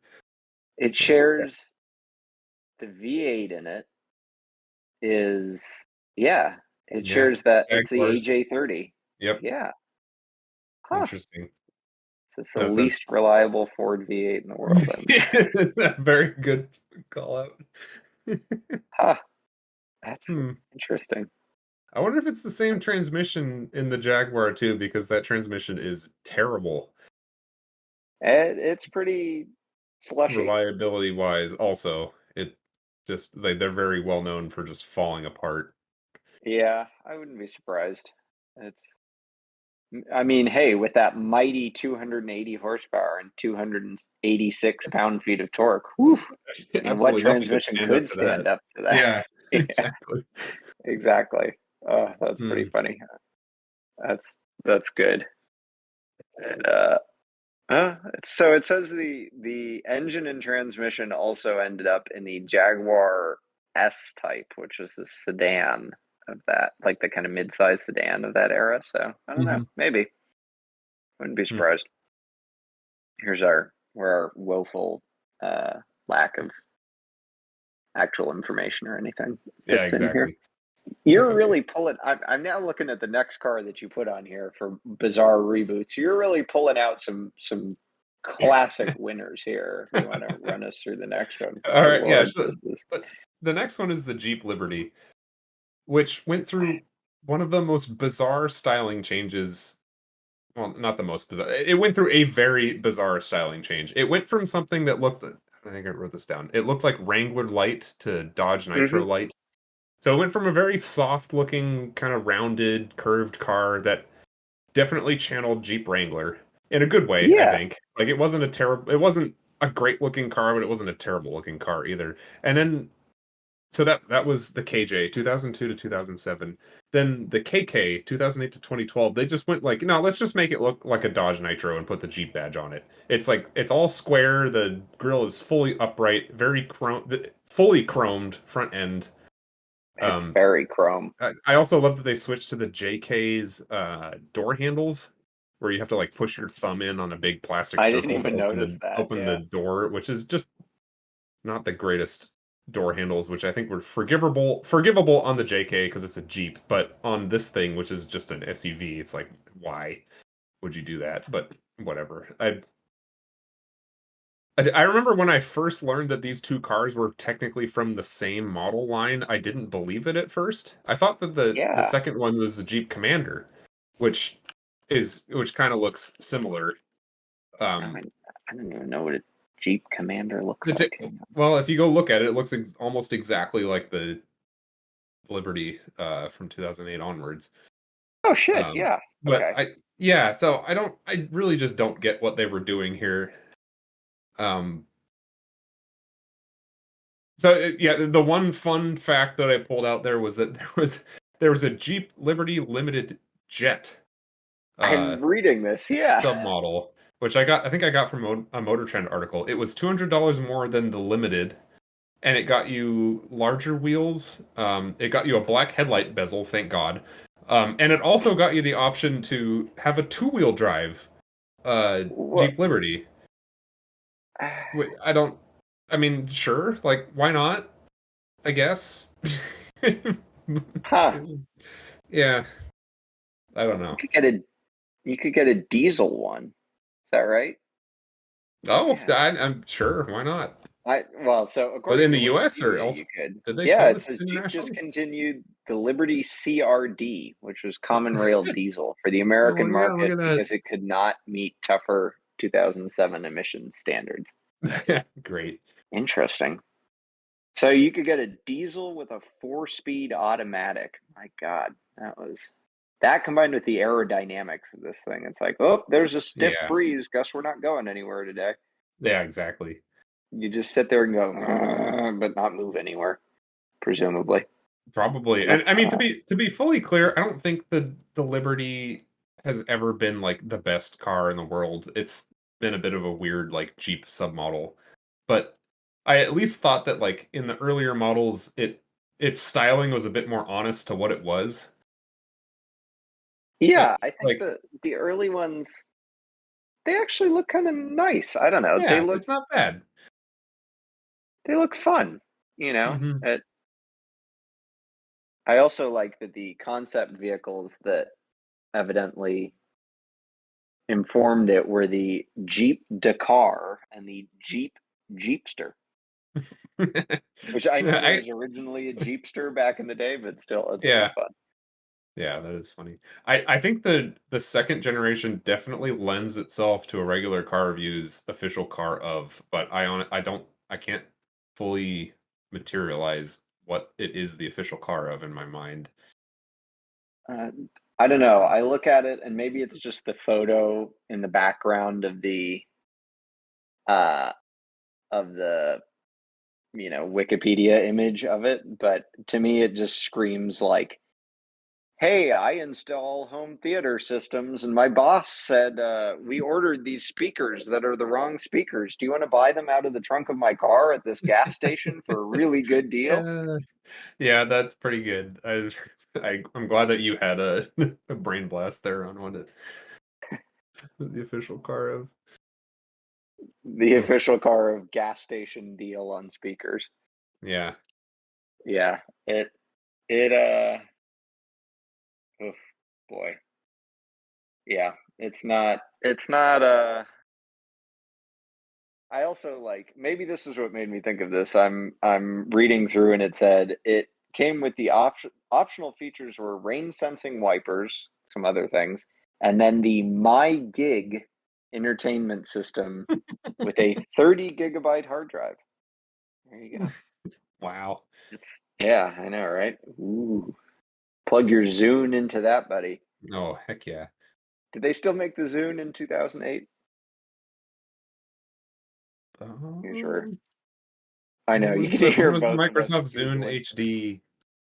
HD Zune HD production years? The Zune HD was discontinued in 2011. So yes, they did make a Zune All right, there you while go. these cars Perfect. were out. Perfect. That's Yeah. good. All right. I love that. That's yeah. It was that's a I'm glad that you brought these back onto my radar. I feel Are like you? this is well, in the sense that this is the car that normally would just pass me in traffic as like an NPC vehicle out in the Oh, world. yeah. Um, but now I will actively dislike it when I say it. It just gives me another point of engagement with the world. Yep. Yeah, it's like Gabe Del Real used to say, right? Like hate and love aren't opposing emotions. Hate or what is it? Apathy is the antithesis of hate, Mm. and apathy is the antithesis of love. So it's whereas originally I would have felt completely apathetic towards it. Now I, have a good reason to hate it. Yeah. It makes the dog. What's this little sleep bark in the background there? I don't know if you heard Oh, I did. It sounded like a laugh. that. Please, we're not that funny. Come on. Um, so I threw a couple things in the dock here. The immediate thing that came to mind was the factory Wrangler pickup, Oh yeah. which eventually became the Gladiator. And I know that back in the day, this is probably actually where my lack of knowledge is going to show itself. I know that back in the day, you could get a Wrangler in a couple different configurations, and Jeep would very happily sell you. I think it was just called a Gladiator pickup, right? That was more of kind of a like what's the term I'm looking for? When they had kind of the real upright grills and stuff on Jeeps back in the day, like original Wagoneer kind of style and Yeah. everything. But then for the longest time, kind of as far as I know, right, the only way that you could get like a Wrangler as a pickup was customized, right? There was Yeah, the that brute. company Yep. AEV, yeah, built some really cool Yeah. ones. Um, and I guess that's still the only way that you can get one with a V8 in it because there's no 392 Gladiator. I'd Hmm. imagine at some point, I'm sure they'll probably cough one out right at the end of when they can sell the 392 and stuff. I'm sure they'll shoehorn it in there, Probably. make it $120,000 or whatever for a Gladiator and put one out. But that was funny enough. That was actually the first car that came to mind when I was thinking, cars that took a long time to actually sort of be made and come to market. Yeah. Um, the next one is that that came to mind was a mid-engine Corvette, right? Which we also pretty recently got, but I think as early as sort of once they were on to maybe the second generation of Corvette, they were starting to play around with mid-engined um, sort of styling exercises. There's this article from I think it was from Haggerty or somebody that was, they took 50 something years between when they first sort of started playing around with mid-engine Corvette, layouts, and when we eventually got the C8. And the guy who originally sort of was the father of the Corvette is this, I think he's Belgian guy, Zora Arkus Duntov, which how's that for a name, right?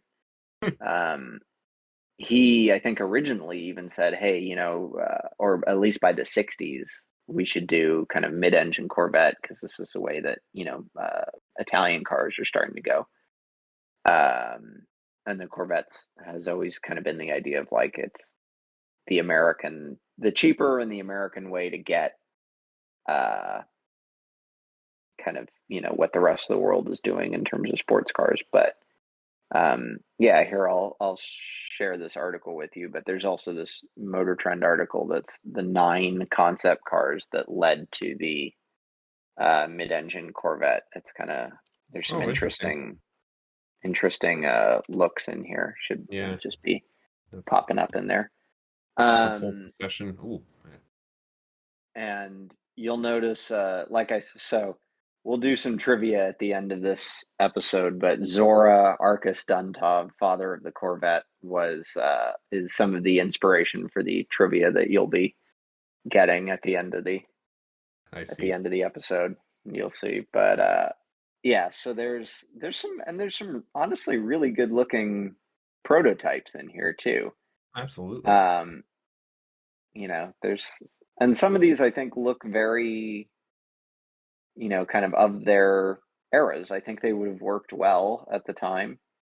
Um, Once you start getting, I think maybe the rotary engine Corvette. I don't know if you've gotten to that one, the four Yeah, rotor Corvette. That one, I don't know how the broader Corvette market would have felt about a rotary. Um, but it's a good looking car, and you can definitely see some sort of, I'd imagine the Fiero probably kind of spun out of this to a certain degree. Um, and there, you can see, where other Corvette styling came out of them, but it does kind of make me wish that, I don't know. I'm glad that the Corvette stayed its sort of style for as long as it did. yeah, I think we got some really cool cars out of it. We got some really nice looking cars out of it. But at the same time, it does make me wish that we had gotten maybe a different model line of just really kind of halo mid-engine Corvettes over the years, to kind of have alongside. GM has evidently patented the name Zora, mm, um, which is originally what people were thinking maybe the Z06 or the ZR1 version of the uh, C8 Corvette would be, or will be. I guess there's still kind of a way that they could do. So there's the current Z06 that has vaguely kind of a Ferrari 458 motor in it. It's very European style, flat plane crank V8 and revs to like 9,000 or something insane. Um, and then they just brought out also the E-Ray. That's the hybrid version of the sort of normal V8 one. So oh, there's interesting. talk of them combining those two, right? The sort of engine from the Z06 with the electrification of the E-Ray, and that Yeah. will be kind of what the ZR1 tier um, will be, and that then maybe that is what they end up calling the Zora, Hmm. right? Just like Corvette Zora or something, because E-Ray I think is a little bit of an idiotic name, but Yeah, um, could be I better. don't know. It's just a little awkward, but Yeah. so those were kind of the two. I put on this list the Ferrari Mondial T, but that's such a deep kettle of fish that I think maybe I'll save that one for a different episode. Yeah, sure. In part because we've still got a little bit more to get through here, Yeah. but But the I liked what you said about there being it would have been cool if Corvette had a second model line that was along the lines mhm. of like the experimental or Halo cars because I think they want to keep their cars reasonably approachable and reasonably following like the main Corvette line. But if I feel like if you ask most Corvette loyalists if Corvette ever would have considered putting a rotary engine in their cars, they would have said no, absolutely not.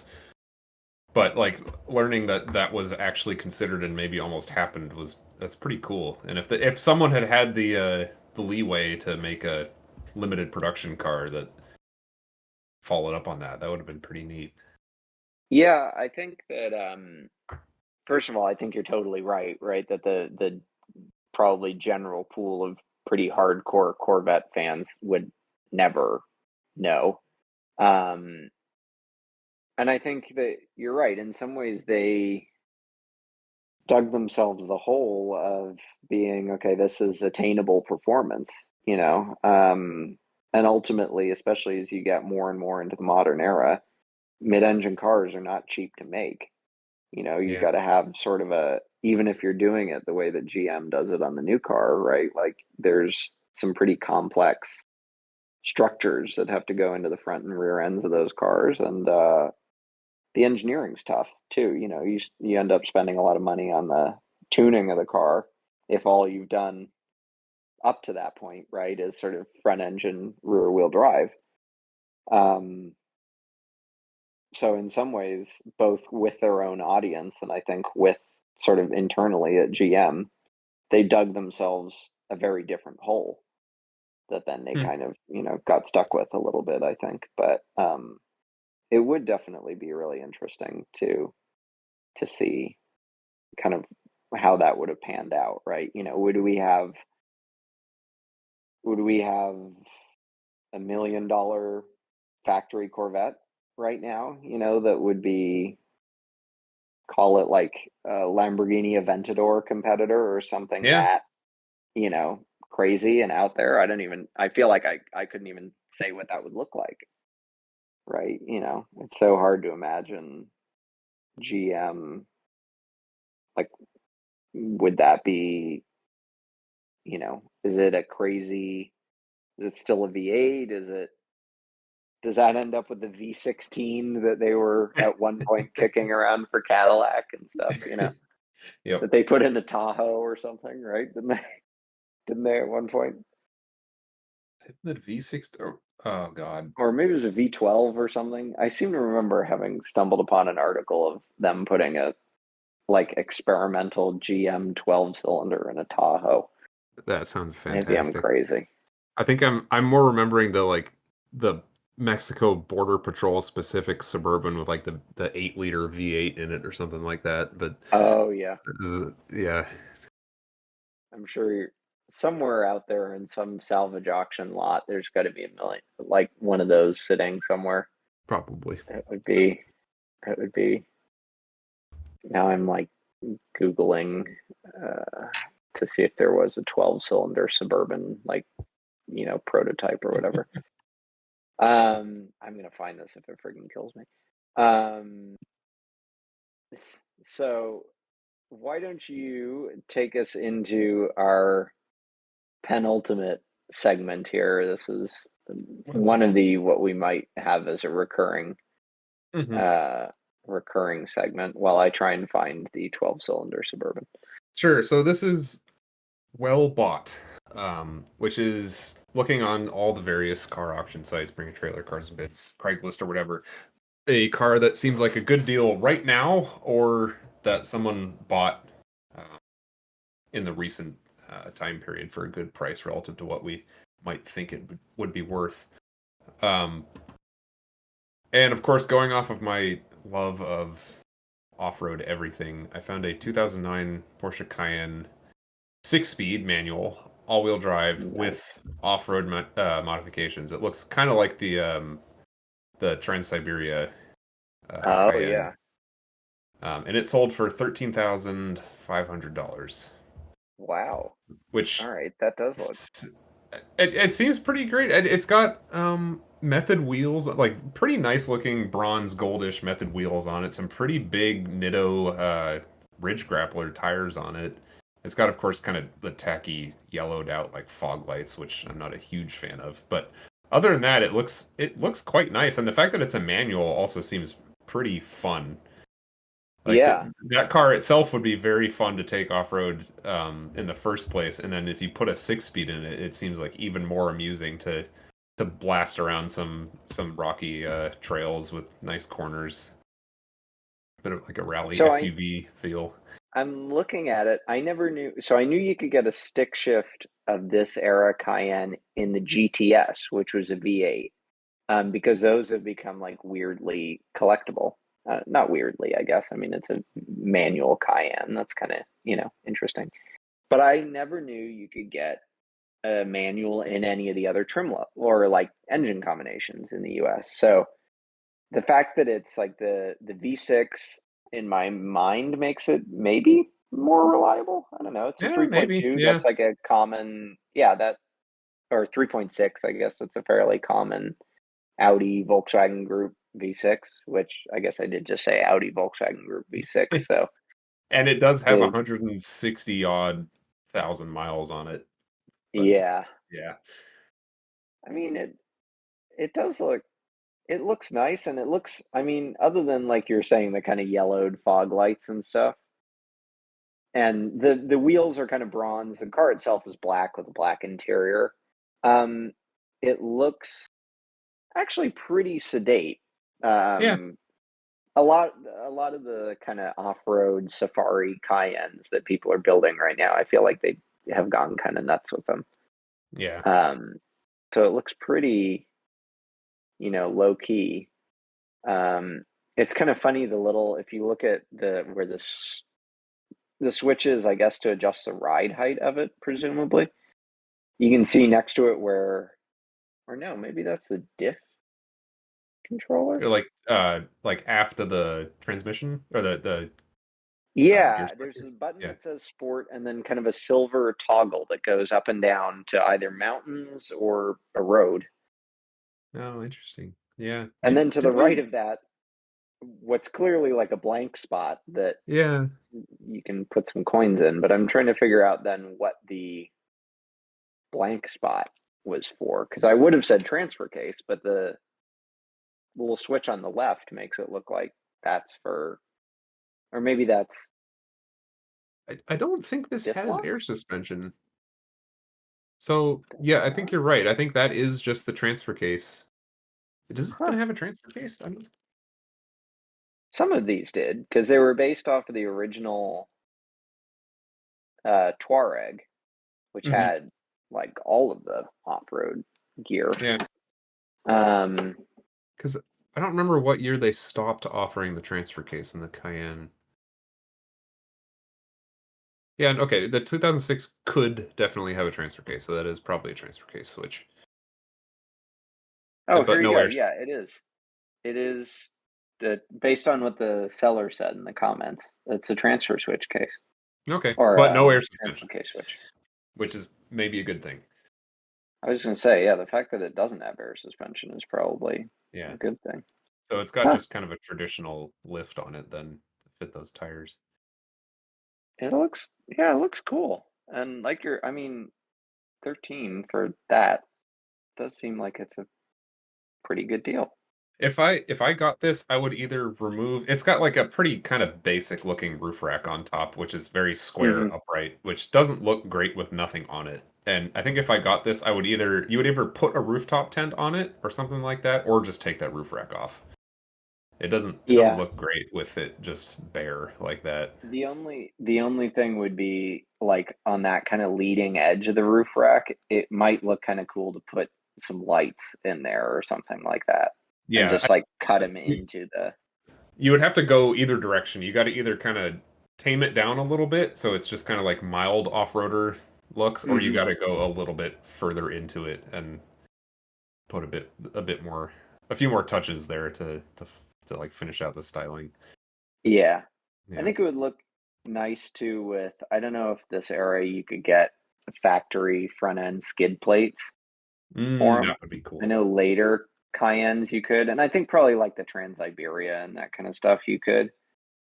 Um, but I think it would look nice with like a kind of brushed, like match it to the kind of trim running down the side. Yeah. Um, just skid plate kind of in that center section in the front. Yeah. You could do it in the back too. I think they had a factory rear one too. If you got, like I said, on the Trans Iberia, or it might have been on in a certain option group or something.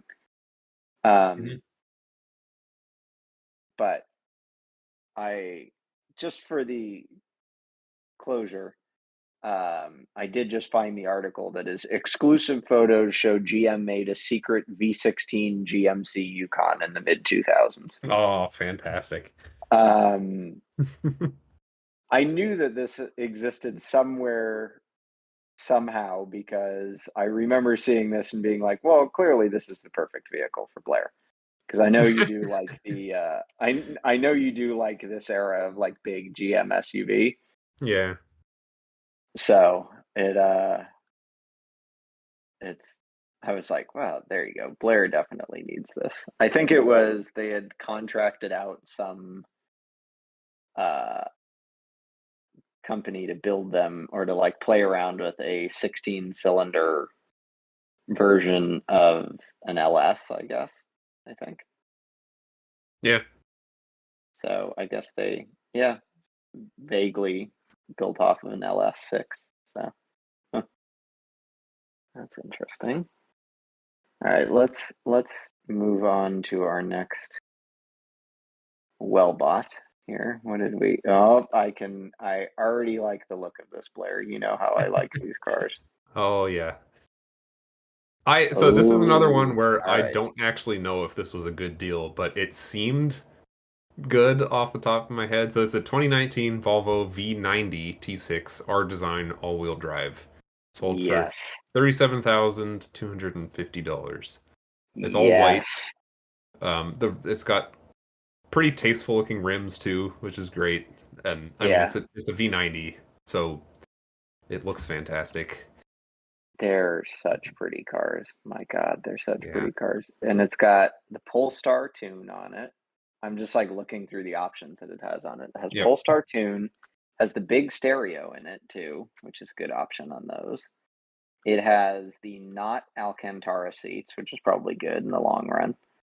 You could get these with like semi Alcantara seats, and I just don't think Yeah. they wore very well. Yeah, and all So black, just all black interior too. So yeah, white outside, black on the inside. yeah. I mean, so the V90, you could, I guess, you can still get it as a cross country in the U.S., but at one point you could get it in kind of three flavors. You could get a V90 R design, which was the sort of sporty looking one, which is this, and I think you got basically like a couple different shades of essentially black on the inside. Um, you could get an inscription, which was kind of the luxury looking one. Um, and then you could get the cross country one. And you could get roughly the same options on the inscription and the R design, minus like colors and things. But so it's always kind of the battle of I think the inscriptions are the rarest combination. The R design is Mm. kind of in the middle, and then the cross countries are the most common. Hmm. But as far as I know, the V90, the R design and the inscription, you could never just dealers never just stocked them. You had to order them. Oh, interesting. So yeah, as far as I know, they were all like special order only. Um, and so this one, the only like option that it doesn't really have is you could get optional air suspension in the rear end. Mm. It's still a composite leaf spring in the rear, with then air basically on either end to load balance the rear end of it. Yeah. And it apparently makes them ride a little nicer, but it definitely, I mean, in my mind, this is very well bought. You can't get a new version of one of these at all. It sold it for 37,250 if we didn't already say that, and it's got about 30,000 miles on it. So still deep within that Volvo warranty. I did a lot of digging into Volvo's pre-owned warranty too, and I mean they have some. As long as the car has good service history, you can get it warranted basically indefinitely. Yeah, Um, yeah. The hey, seller actually commented that the Volvo certified warranty that they purchased is fully transferable, which yeah, is interesting too. yeah, Although there's this that's is a from Steingold, so I guess that's maybe a third party. But oh no, that's a dealership. Yeah, whatever. yeah. Yeah, There's the Volvo CPO warranty and stuff on these is transferable. I do know that because I again did a lot of looking into these. Um, and I mean the original price on this was just shy of $70,000 before tax. I mean, this is $68,000 car yeah. before tax. And I think generally these are cars where people don't really realize how expensive they were new, but Hmm. it's definitely. I mean, to my mind, that's a pretty good one. I paid a lot of attention to pricing on the inscription ones kind of towards the start of the pandemic, and um, typically the inscription ones are a little more expensive. If it was an inscription, I'd maybe expect like 45. So 37 for an R design with, good options, low miles, good warranty situation to me seems, right on the money, if not a little under. And I think in general this is another car where I could see, Radwood in the future, Yeah. people being sentimental about these. Like, I don't know that we'd necessarily be getting a new version of something that, looks like this and just has Yeah. that coolness Yeah, about the it last anytime soon. of the great wagons or something like that. Yeah, from Volvo especially. The Yeah. company that does wagon, right? Like that's their thing. So it makes sense. Yeah. So, moving on, the last one from me is a bit of a fun slash weird one. It was a 19 sorry, just I looking at love it this makes me thing. laugh. The color combination is just so fun. The 1996 Mitsubishi Pajero Junior ZR2 4x4 5-speed manual. It's got kind of like a burgundy red top paint with like trim bumper beige on the bottom. It looks like it looks like a tracker, like a Suzuki tracker, Yeah, Suzuki Jimny or whatever. I didn't know they made Mitsubishi this small, but it just looks so cute, and I love it. it is Like, kind of great. So I've only ever really heard of the Pajero Evo, if you've ever seen those that are like homologation sort of rally Dakar cars. no, no, that looks pretty Oh, sweet. okay. Yeah, so Yeah, those are like pretty collectible and stuff, or they're getting to be now that you can import them to the US. yeah. But I love this. This is so fun. I Oh, feel and it like sold for 7,000. Didn't say that either. that's the other thing. It looks so nice for $7,000. I Yeah. mean, I'm sure like getting parts for this is probably a total pain in the ass because it seems to be JDM, Mm-hmm. but it's Right just hand drive. so cool. Um, and I had no idea there was like a mini version, you know? Yeah. It's so cute. And the color combination is very has some little bit of 90s Mercedes about it, honestly. Yeah. Um, but it just works so well, especially on like the little steel wheels. It's got his manual. I think we probably mentioned that. So, I'm sure it makes no horsepower, but it is a manual. Have some fun with it. It seems It's a like, one yeah, 1.1 liter inline four rated for 80 horsepower and 72 foot-pounds of torque. there you go. So you could tow a dandelion out of the ground with it, you know. Yeah. Yeah. Never mind like pulling stumps up, like with an F-150. You pull like, Yeah. your tomato plant out of the ground with this, but it does have a transfer case though. Do you notice that 2-speed transfer case? Yeah, I mean this size of car is it's one of those things where it's like this is the ideal off-roader and like you don't oh crap, what's the meme? It's like you might not like it, but this is the Yeah, ideal off-roader. And it's like you don't need big tires, you just need it needs to be narrow and it needs to be short. And you can do almost all the trails that like big four-door Jeeps on 40s do because you just drive around the big stuff. It's like you can just ignore most of it and just putter around and pick your own line and everything. Like this yeah, stock is very capable, and with a tiny lift, you could do basically everything in it. yeah. And No, yeah, definitely. it's great. I mean, it's kind of uh, totally different, sort of targets and everything. And we talked about it earlier in the week, but I'm pleasantly surprised by the fact that we're getting the smaller of the new Land Cruisers here in the U.S. Mm, as a Land Cruiser. hmm Um, and so, I think I don't know. Be interesting to see this. This also kind of makes me think current shape two-door Defender. Oh, yeah. I could see that being a car where like I'd be really interested to see what the values are like on those in, call it 10 years or something like that. Yeah. Because I don't think that's sticking around for very long. They'll keep the four-door Defender, but The honestly, I'm V8 kind of, two-door Defender, yeah, probably oh not, yeah, sticking around very long, yeah. yeah. I mean, never mind the V8 one. I'd be amazed if any version of it sticks around, for Yeah. more than a couple years in the U.S.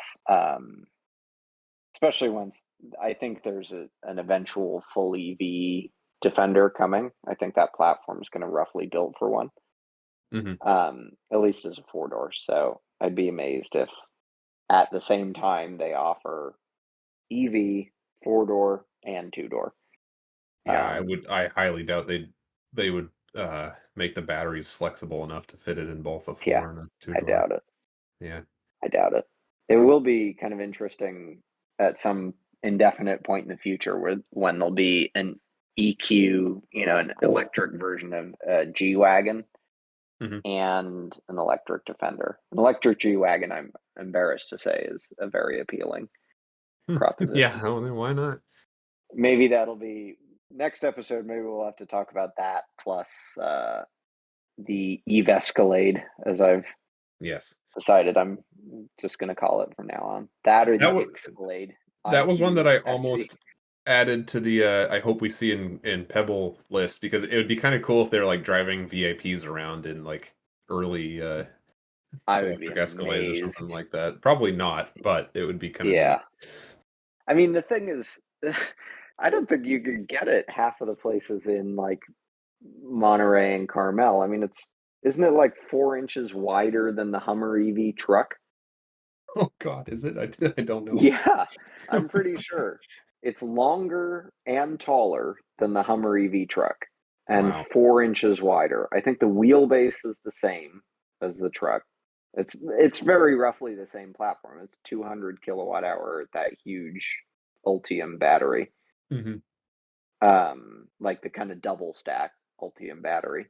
Yeah. Um, but what I also found amazing is they were talking about. They said, "Oh, it's longer than the current short wheelbase Escalade. It's longer than the EV, the Hummer EV truck, but that Oh still boy. makes it shorter than the extended wheelbase current Escalade. Than the current Escalade ESV, I think it's a couple inches shorter than one of those Huh. in length, which is just crazy. Yeah, interesting. Yeah.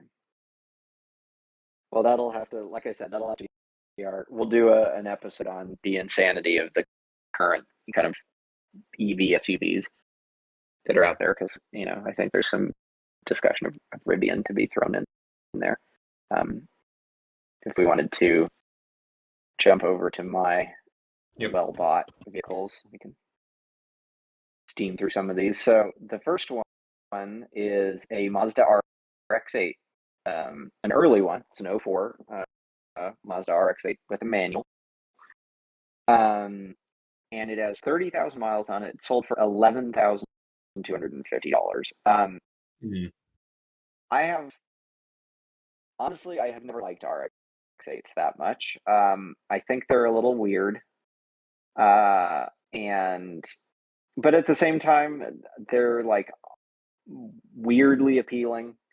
When my parents went to get their little Mazda 3 when I was in grade school, I guess it was, yeah, at the time, the RX-8 was the coolest thing that the Mazda dealer had, and what they could kind of sell. And Yeah. that was already getting closer to the end of the run for the RX-8. But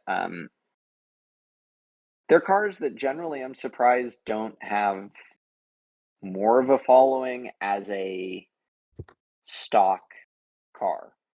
I think they have kind of this platform as like, well, it's a modern thing you can get, or this following is it's a modern thing you can get with a rotary in it. Mhm. So people buy them and tune the shit out of them, and uh, really kind of look at it as a platform in the same way that I think people look at like 350Zs and that kind of stuff. But I'm kind of surprised that we haven't started to see these. So like Honda S2000s are starting to get pricey for nice ones that are still stock, and Yeah. kind of the earlier ones where the styling was a little bit more kind of mellow. And it so I'm surprised that we haven't started to see that with the RX-8. I think it having a rotary in it is, it's weird, and so I just, like I said, I think that I'm surprised it hasn't started to bring kind of that same following that we're seeing with an S2000. Yeah. Frankly, I think any interesting used car with 30,000 miles on it for like 11 grand seems like a pretty good deal. Mhm. Um, but I don't know. I'm interested to hear what your take is on the RX-8. What do you think about them? I like almost all of the rotary Mazdas, and I think I owe some of that interest to Mighty Car Mods, to be Hmm. perfectly honest. Their Turbos and Temples film series. They do like production length films where they go to Japan and just nerd out over pretty interesting cars. One of them was I think it was an RX. Is it an RX-7? What was it? RX. The most recent one, Turbos and Temples 3. Yeah, it was an RX-7. But they talked to the guy who I believe who still works at Mazda, who designed the RX-7, and was just talking Huh. about like the philosophy behind it, and how they're like, it's, of course, corporations are always going to like tell you that, like, oh yeah, no, we go more for the philosophy and the meaning rather than the profit or something like that, and like you have to take that with a grain Hmm. of salt. But it seemed like they actually were able to strike a nice balance of like just building the best car that they could, that had the ethos of Mazda in it at the time. Yeah. Uh, yeah, I mean, I see them around and like, oh yeah, triangles, or because we haven't mentioned regular car reviews in a while. Like, oh, do you know what a rotary is? I'm gonna tell you anyways. Um, but it's cool. I like Mazda in general, and just they're fairly affordable entry level sports cars, and they have these like kind of halo cars that are also usually reasonably affordable too, and are just generally fun. Yeah, definitely. I think they're a company that I like a lot. Obviously I have kind of a soft spot um for Mazda. And looking at this, I'm like, oh, I recognize that steering wheel and a lot of the sort of switches around the stereo and that kind of stuff. Yeah, Um, but I think that, yeah, this is definitely this one falls for me into that category of like, I think in, 10 years or whatever, this will seem like it was a very good deal. Or yeah, we'll all be sitting here going, where the hell did all of those go? Like where do they all end up? Um, but weird car, yeah. suicide doors and all this stuff, like just very strange. But um, yeah, Yeah, so that's I in a quick search for RX-7s, there's a 1993 RX-7 that sold for $63,000. So I wouldn't be surprised if the RX-8 starts to inch up there and kind of become the hmm new RX-7 at some point. Yeah, that's a good point. yeah, yeah. I think generally RX-7s have the same thing where I think for a long time people thought of them as like, okay, it's a platform where you start, and they didn't really think of the underlying car so much Hmm. as an appealing prospect, right? Like people looked at it as, oh, okay, this is my way that I get a rotary, and you can sort of build these crazy rotaries and turbocharge the hell out of them, and all kinds of stuff like that. But I don't think like, I don't know. I think that people miss out on the basic car, that's kind of underneath there. Yeah, Yeah. So the next thing that I have in here is incredibly different. a little bit. Yeah, Little different. And honestly, I have seen this car go and bring a trailer a couple of times, and each time that it sells, I'm like, oh my God, this is bizarrely really appealing. But this is a Delahaye, a 1948 Delahaye.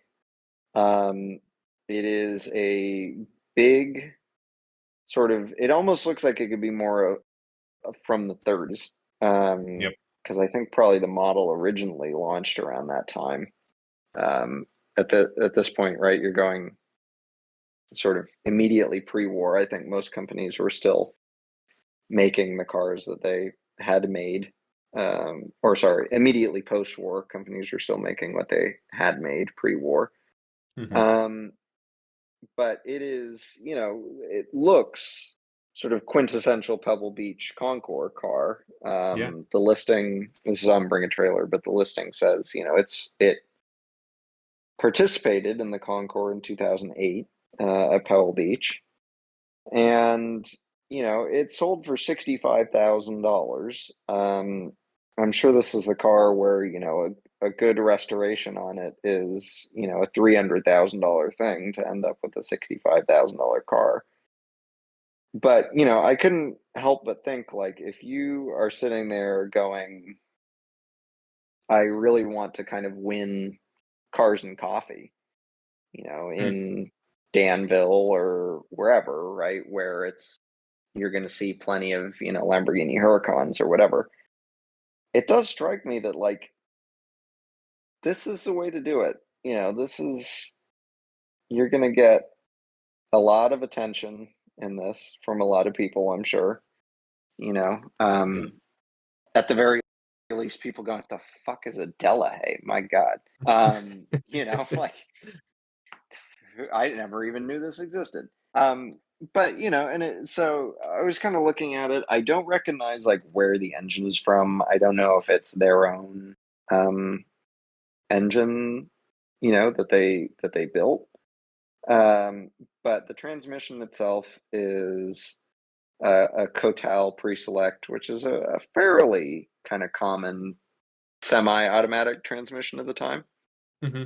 Um, and they're actually kind of interesting. So it's got that little like H pattern shifter to the left of the column. Yeah. And all that is you're telling the car what gear you want to go into. So you shift it, like you shift the little thing to third, but it's basically like a little switch. And Oh, then when you put interesting. the clutch in, the car automatically puts it into third, Yeah. and you let the clutch back, so it's Wow, sort in of this like, 1948. yeah. That's And there yeah. were a couple of pre-select transmissions you could get at the time on cars. You could get a Hewland pre-select, I think. It was a fairly common, not common, but it wasn't unheard of on Yeah. especially European cars of the time. That's pretty cool. Um, yeah, but I just kind of thought, this seems like, I don't know.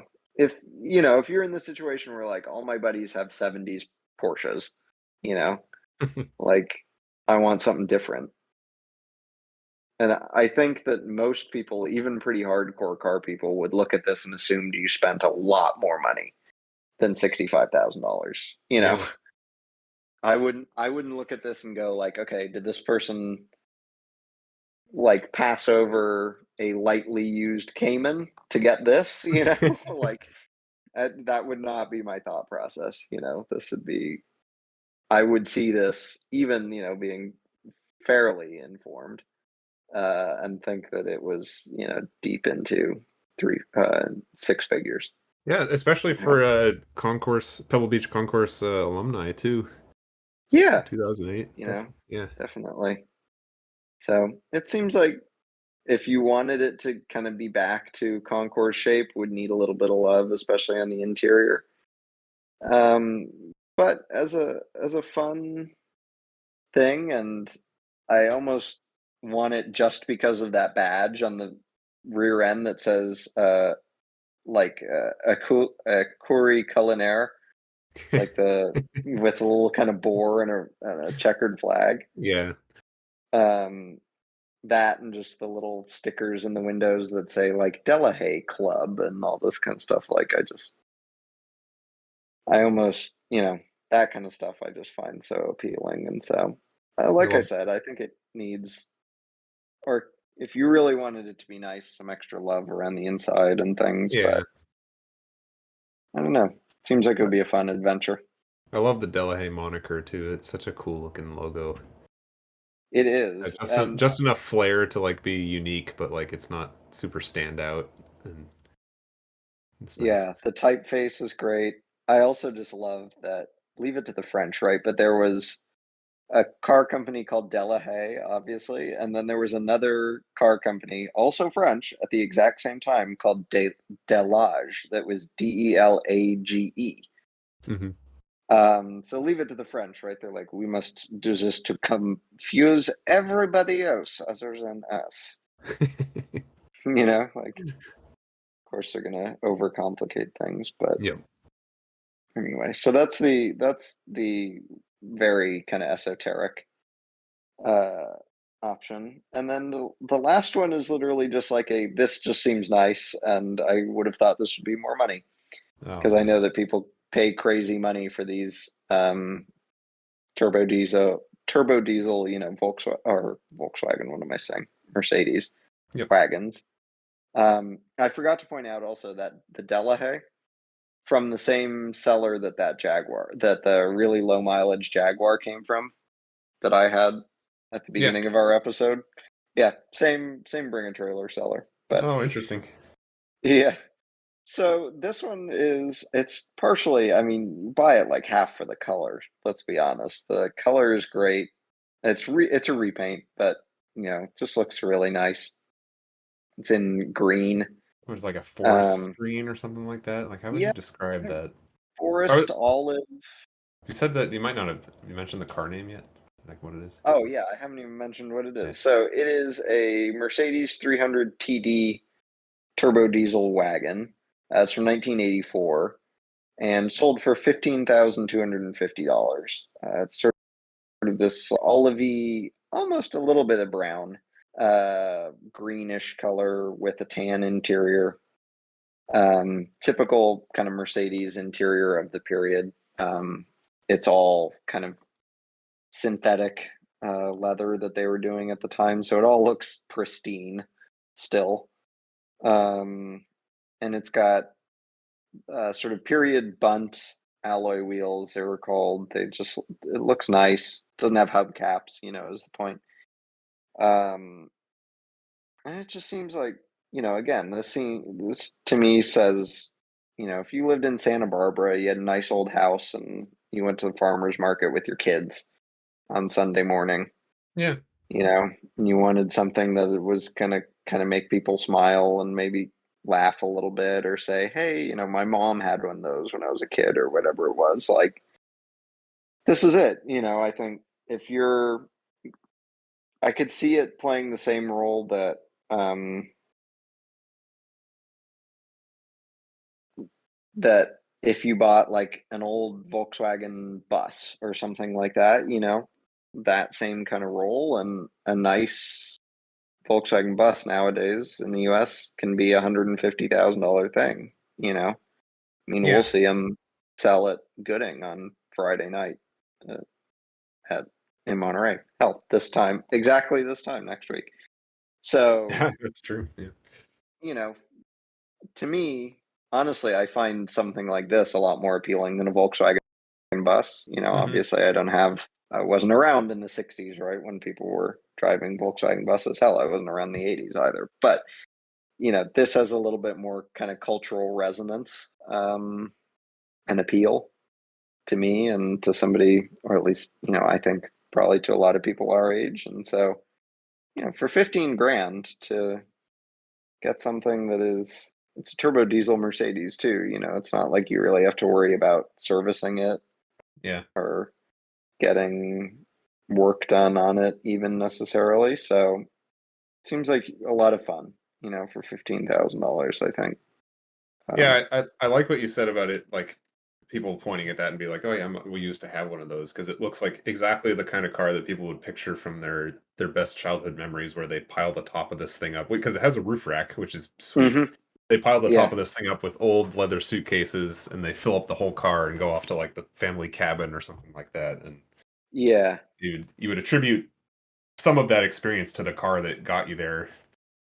Then yeah, definitely. this seems like a perfect a memory carrier.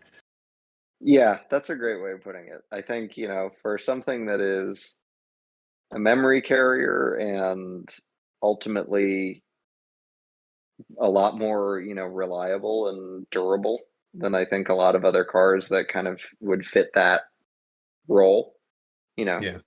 in my mind, I look at this and I think, okay, you're maybe not literally cross shopping, but it scratches the same itches. Like I said, it's like a Volkswagen, kind of T2 bus or T1 bus or whatever, or like even something like a Wagoneer or a Grand Wagoneer, right? And if this was a Grand Wagoneer and it looked like this and, was in this kind of shape, it would be 30 grand. Yeah. Um, and for me, I don't know, Mercedes wagon's more appealing.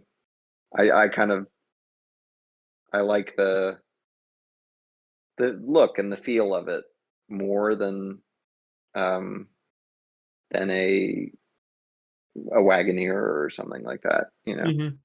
They're very different, obviously, right? But I see it as kind of, it fits that niche, and a lot of the other things that you're getting that fit that niche, you're spending a lot more money. So Yeah, I like this a lot. I love the interior too. yeah, with those big kind of coarse weave floor mats too, Yep. are great. I think those are reproductions of kind of the originals, but it's a nice look. It's a fun car. For some reason, I really like that older Mercedes steering wheel that looks like there's a freaking claymore in the middle, which I'm sure it's probably an airbag in there, but like, I don't I think there's an really like airbag. I this think it's too. probably just a lot of rubber, but yeah.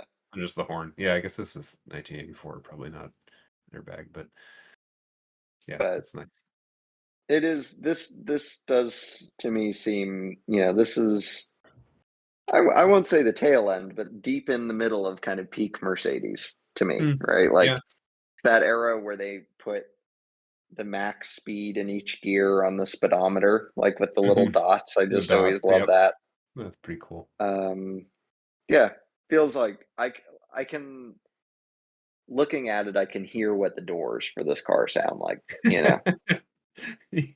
And yeah, right when you press that button or pull on the lever, then you know exactly what Yeah, it sounds like. Yeah. that little kind of clack. Yep. Yeah, it's Nice. That's cool. yeah. All right, I'm excited to see. So in the additional sort of hopefully running recurring bits that we've talked about doing for this podcast, I think we both probably listened to the waveform podcast. That's much Yep. more, tech oriented and everything. But I like, they do trivia every episode, so I thought it would be fun for us to do a little bit of trivia here. We can kind of keep a running tally as we go on.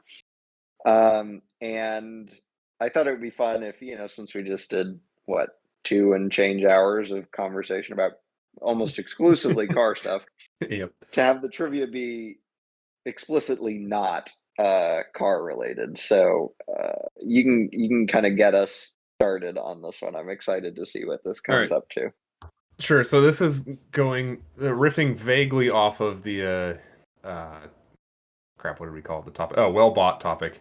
It's sort of a well bought or not kind of deal. Okay, So way back in 1997, good Microsoft, year. Microsoft and Apple had some surprising collaborations and like, yeah, they worked together more than you probably thought they would back in 1997. And included in that partnership, Microsoft bought $150 million worth of Apple shares in Huh. 1997. Okay. Um, so the first question, which kind of leads up to the second one, is when do you think Microsoft sold those shares? And Oh, I'm gonna do multiple choice because yeah. That's, I don't expect anybody I to did the same thing for know that. yours. So. So we have 1998, so that'd be a year after 1997 was Hmm. when they bought it. 2000, 2003, or trick question, they never actually sold it. Oh, okay.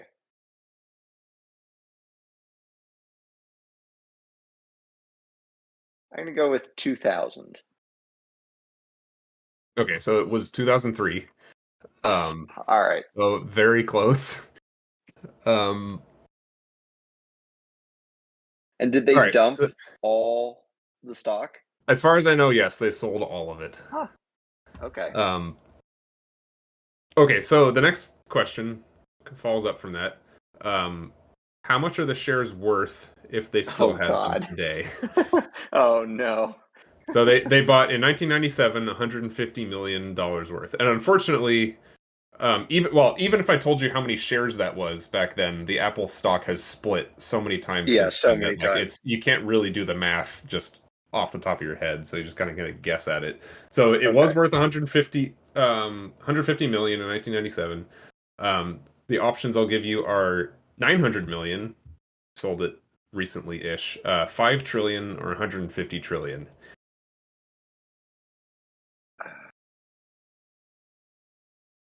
What was the first option again?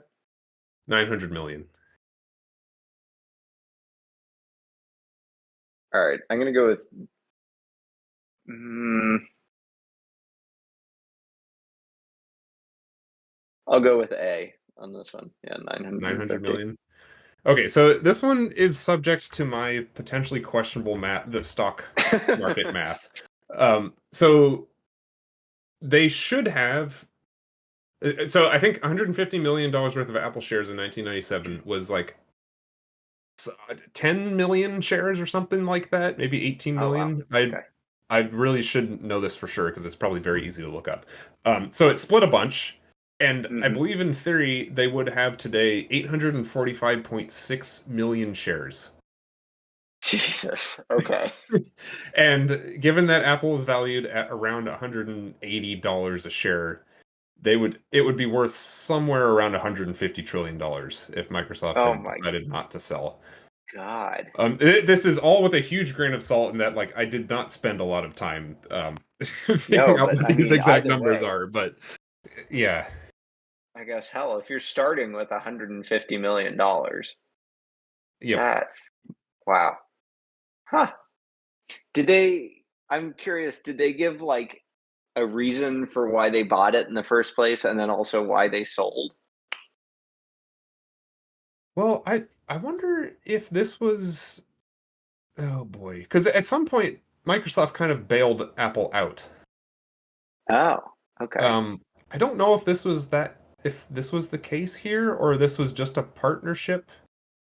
Um, Yeah, now just part I'm of a. reading the Engadget article a bit more now, but Microsoft promised to support Microsoft Office for the Mac, and Apple agreed to make Internet Explorer the default web browser on the Mac. So that Oh, was a I bit wonder of a how that ended trade. up. Yeah, interesting. So, but that was a bit of a like kind of one-to-one ish trade. Hmm. But then Microsoft promised to invest $150 million for shares of Apple non-voting preferred stock. Um, Interesting. yeah, and the famous quote in this article is that Steve Jobs said, "We have to let go of this notion that for Apple to win, Microsoft has to lose." I have heard that So, before. I remember. Yeah. yeah. Huh. Yeah, it's Interesting. clearly I didn't do quite enough research on No, this, that's but yeah, it's an interesting topic. It's kind of neat. yeah. I never Yeah, would have thought that, but that's interesting. Huh. You gave me some good reading to do. So, yeah, that's well, all good. right, interesting. So my trivia, we mentioned earlier Zora Arkus Duntov, father of the Corvette. So naturally, I'm going to ask you trivia questions about the fictional swordsman Zorro, Okay. because that just makes perfect sense. So we'll start off with minor multiple choice as well. So the Oh boy. first is, um, and so don't feel like there's a lot of pressure here, right? Because I just got 0 points across Yeah, the board yeah, on trivia whatever. so far. So you can only go up from here. The first is going to be Zorro is Spanish for which of the following animals? All right. Oh boy. So Okay. option A is eagle, option B is fox, and option C is shark. What do we think? Oh, okay. It was eagle, fox, and shark. Yeah. Oh, Zorro. Oh, eagle, fox, sharp. I'm gonna say eagle, fox, and shark. I'm gonna say fox. You are correct. Ah, Well okay. Because done. I thought that Zorro kind of sounded like Pero, like the word for That is the word for dog, right? Yeah, yeah, yeah, yeah. Yeah. Okay. It seemed similar enough, and I was like, maybe there's some relationship there. Yeah, so that's and the name or the I like him being called Zorro comes from the mask, where it kind of looks like Yeah. he's got Oh, yeah. okay. Yeah, So a bit of a fox. Okay. Yeah. Cool. yeah, so there you go. Zorro is the Spanish word for fox. Hmm. Next question is, in what year did Zorro first debut? All right, and Oh, okay. I'll clarify for the real pedants out there, and if it makes a difference to you. This is the first time the character ever appeared, so not necessarily Okay. like on TV or in a movie or anything like that. Okay. Yeah. So, first option is 1962. Second option is going to be 1945, and the third option is 1918. Flip Oh, the wow. the Yeah. You went. ordering around Okay. there on the So, dates. yeah, most recent to Yeah, wait, 19, 1962, 1948, 45, 45, 45, and 1916, 1918. 1918. Oh God. The first time the character appeared Yes. in any kind of form, media form. Yep. Oof. All right, I'll go 1918 then. Let's go old. All right, Why 2 not? points to Blair. Well done. No, that was when okay, all right, cool. Commanding lead here in The first Pedal Pedants trivia. tally. What did it appear in 1918? It Zorro. appeared in a let's see, in a work set in the Pueblo of Los Angeles in Alta California, by American pulp writer Johnston McCulley. Uh, Huh. and even at the time was portrayed as a masked vigilante who defends commoners and the indigenous peoples of California. Oh, cool. Yeah, so there you go. Yeah. That's the and I guess the kind of rough. So let's see. Zorro debuted in Macaulay's novel *The Curse of Capistrano*, which was serialized in 5 parts, which debuted between August 9th and September 6th Hmm. in the pulp magazine All Story Weekly. Um, but it originally was meant to be like a just totally standalone tale, but I guess was popular, and so kind of spun out from there. Oh, cool. Yeah, there you go. So you learned a little something about Zorro. I Yeah. learned a little bit about Microsoft's questionable investment practices. And You the know, monopolistic behaviors, but yeah, sure. yeah, Yeah. exactly. We're learning so much here. Hmm. Perfect. All right. Well, do we have some fun closing music from Craig or any last notes to the millions of adoring fans out there? Oh boy, that'd be good closing music. I feel like anything I play is gonna be copyrighted. That's probably true. And now that we're immensely popular, we got to watch Yeah. out for those copyright strikes. They're gonna come after us for all those royalties they missed. Yeah, I know. Well, we'll say if the throngs of adoring fans, if you happen to find yourselves in Monterey for Car Week next week, come and say hi. Maybe Yeah, we'll sign something for yeah, you we'll if do a we'll we're do not a too meetup. busy. Yeah, we'll do a meetup and come and say hi. No, We'll but we'll send a tweet out on the X. yeah, exactly. Get Elon to raise the flag there. Yep. You didn't even mention the fully, totally production, definitely ready to go Cybertruck that you're looking forward to seeing right next to the totally Yeah, ready to sure. go Roadster at Pebble Beach Uh-huh. this year. Yeah, Definitely they would heard be that the most they heard interesting. that Peter Rawlinson was really balling all out by explaining motors to nerds in a random pit garage at Laguna Seca, and so they felt really threatened. That was pretty cool. The Lucid booth I, was pretty neat. Getting to like touch the drive inverter and stuff is It made pretty me it cool. made me love them even more as a Yeah, company, yeah. honestly.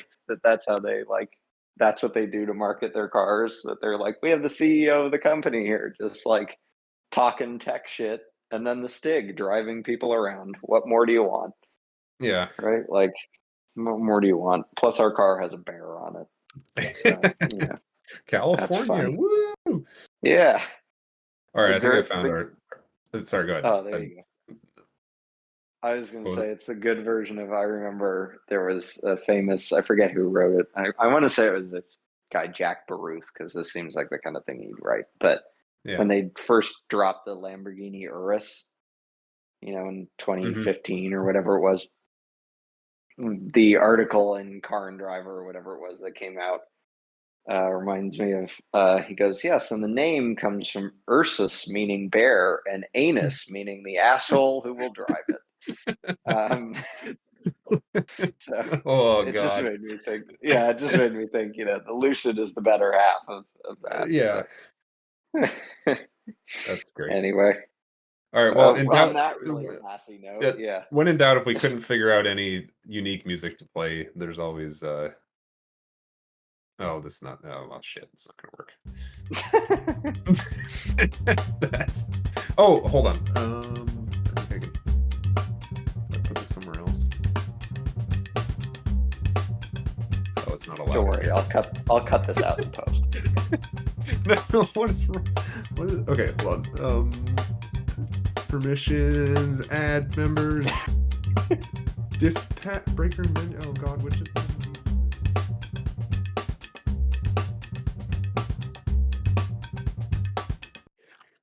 Like, oh, it's oh my God, the bot is no longer in service. Okay, well, Oh boy, Craig is on strike. I tried. That's all right. Well, on that resounding success, we will see you in another 2.5 years or however long it takes us to make the next Yeah, episode. been a pleasure as always. As always.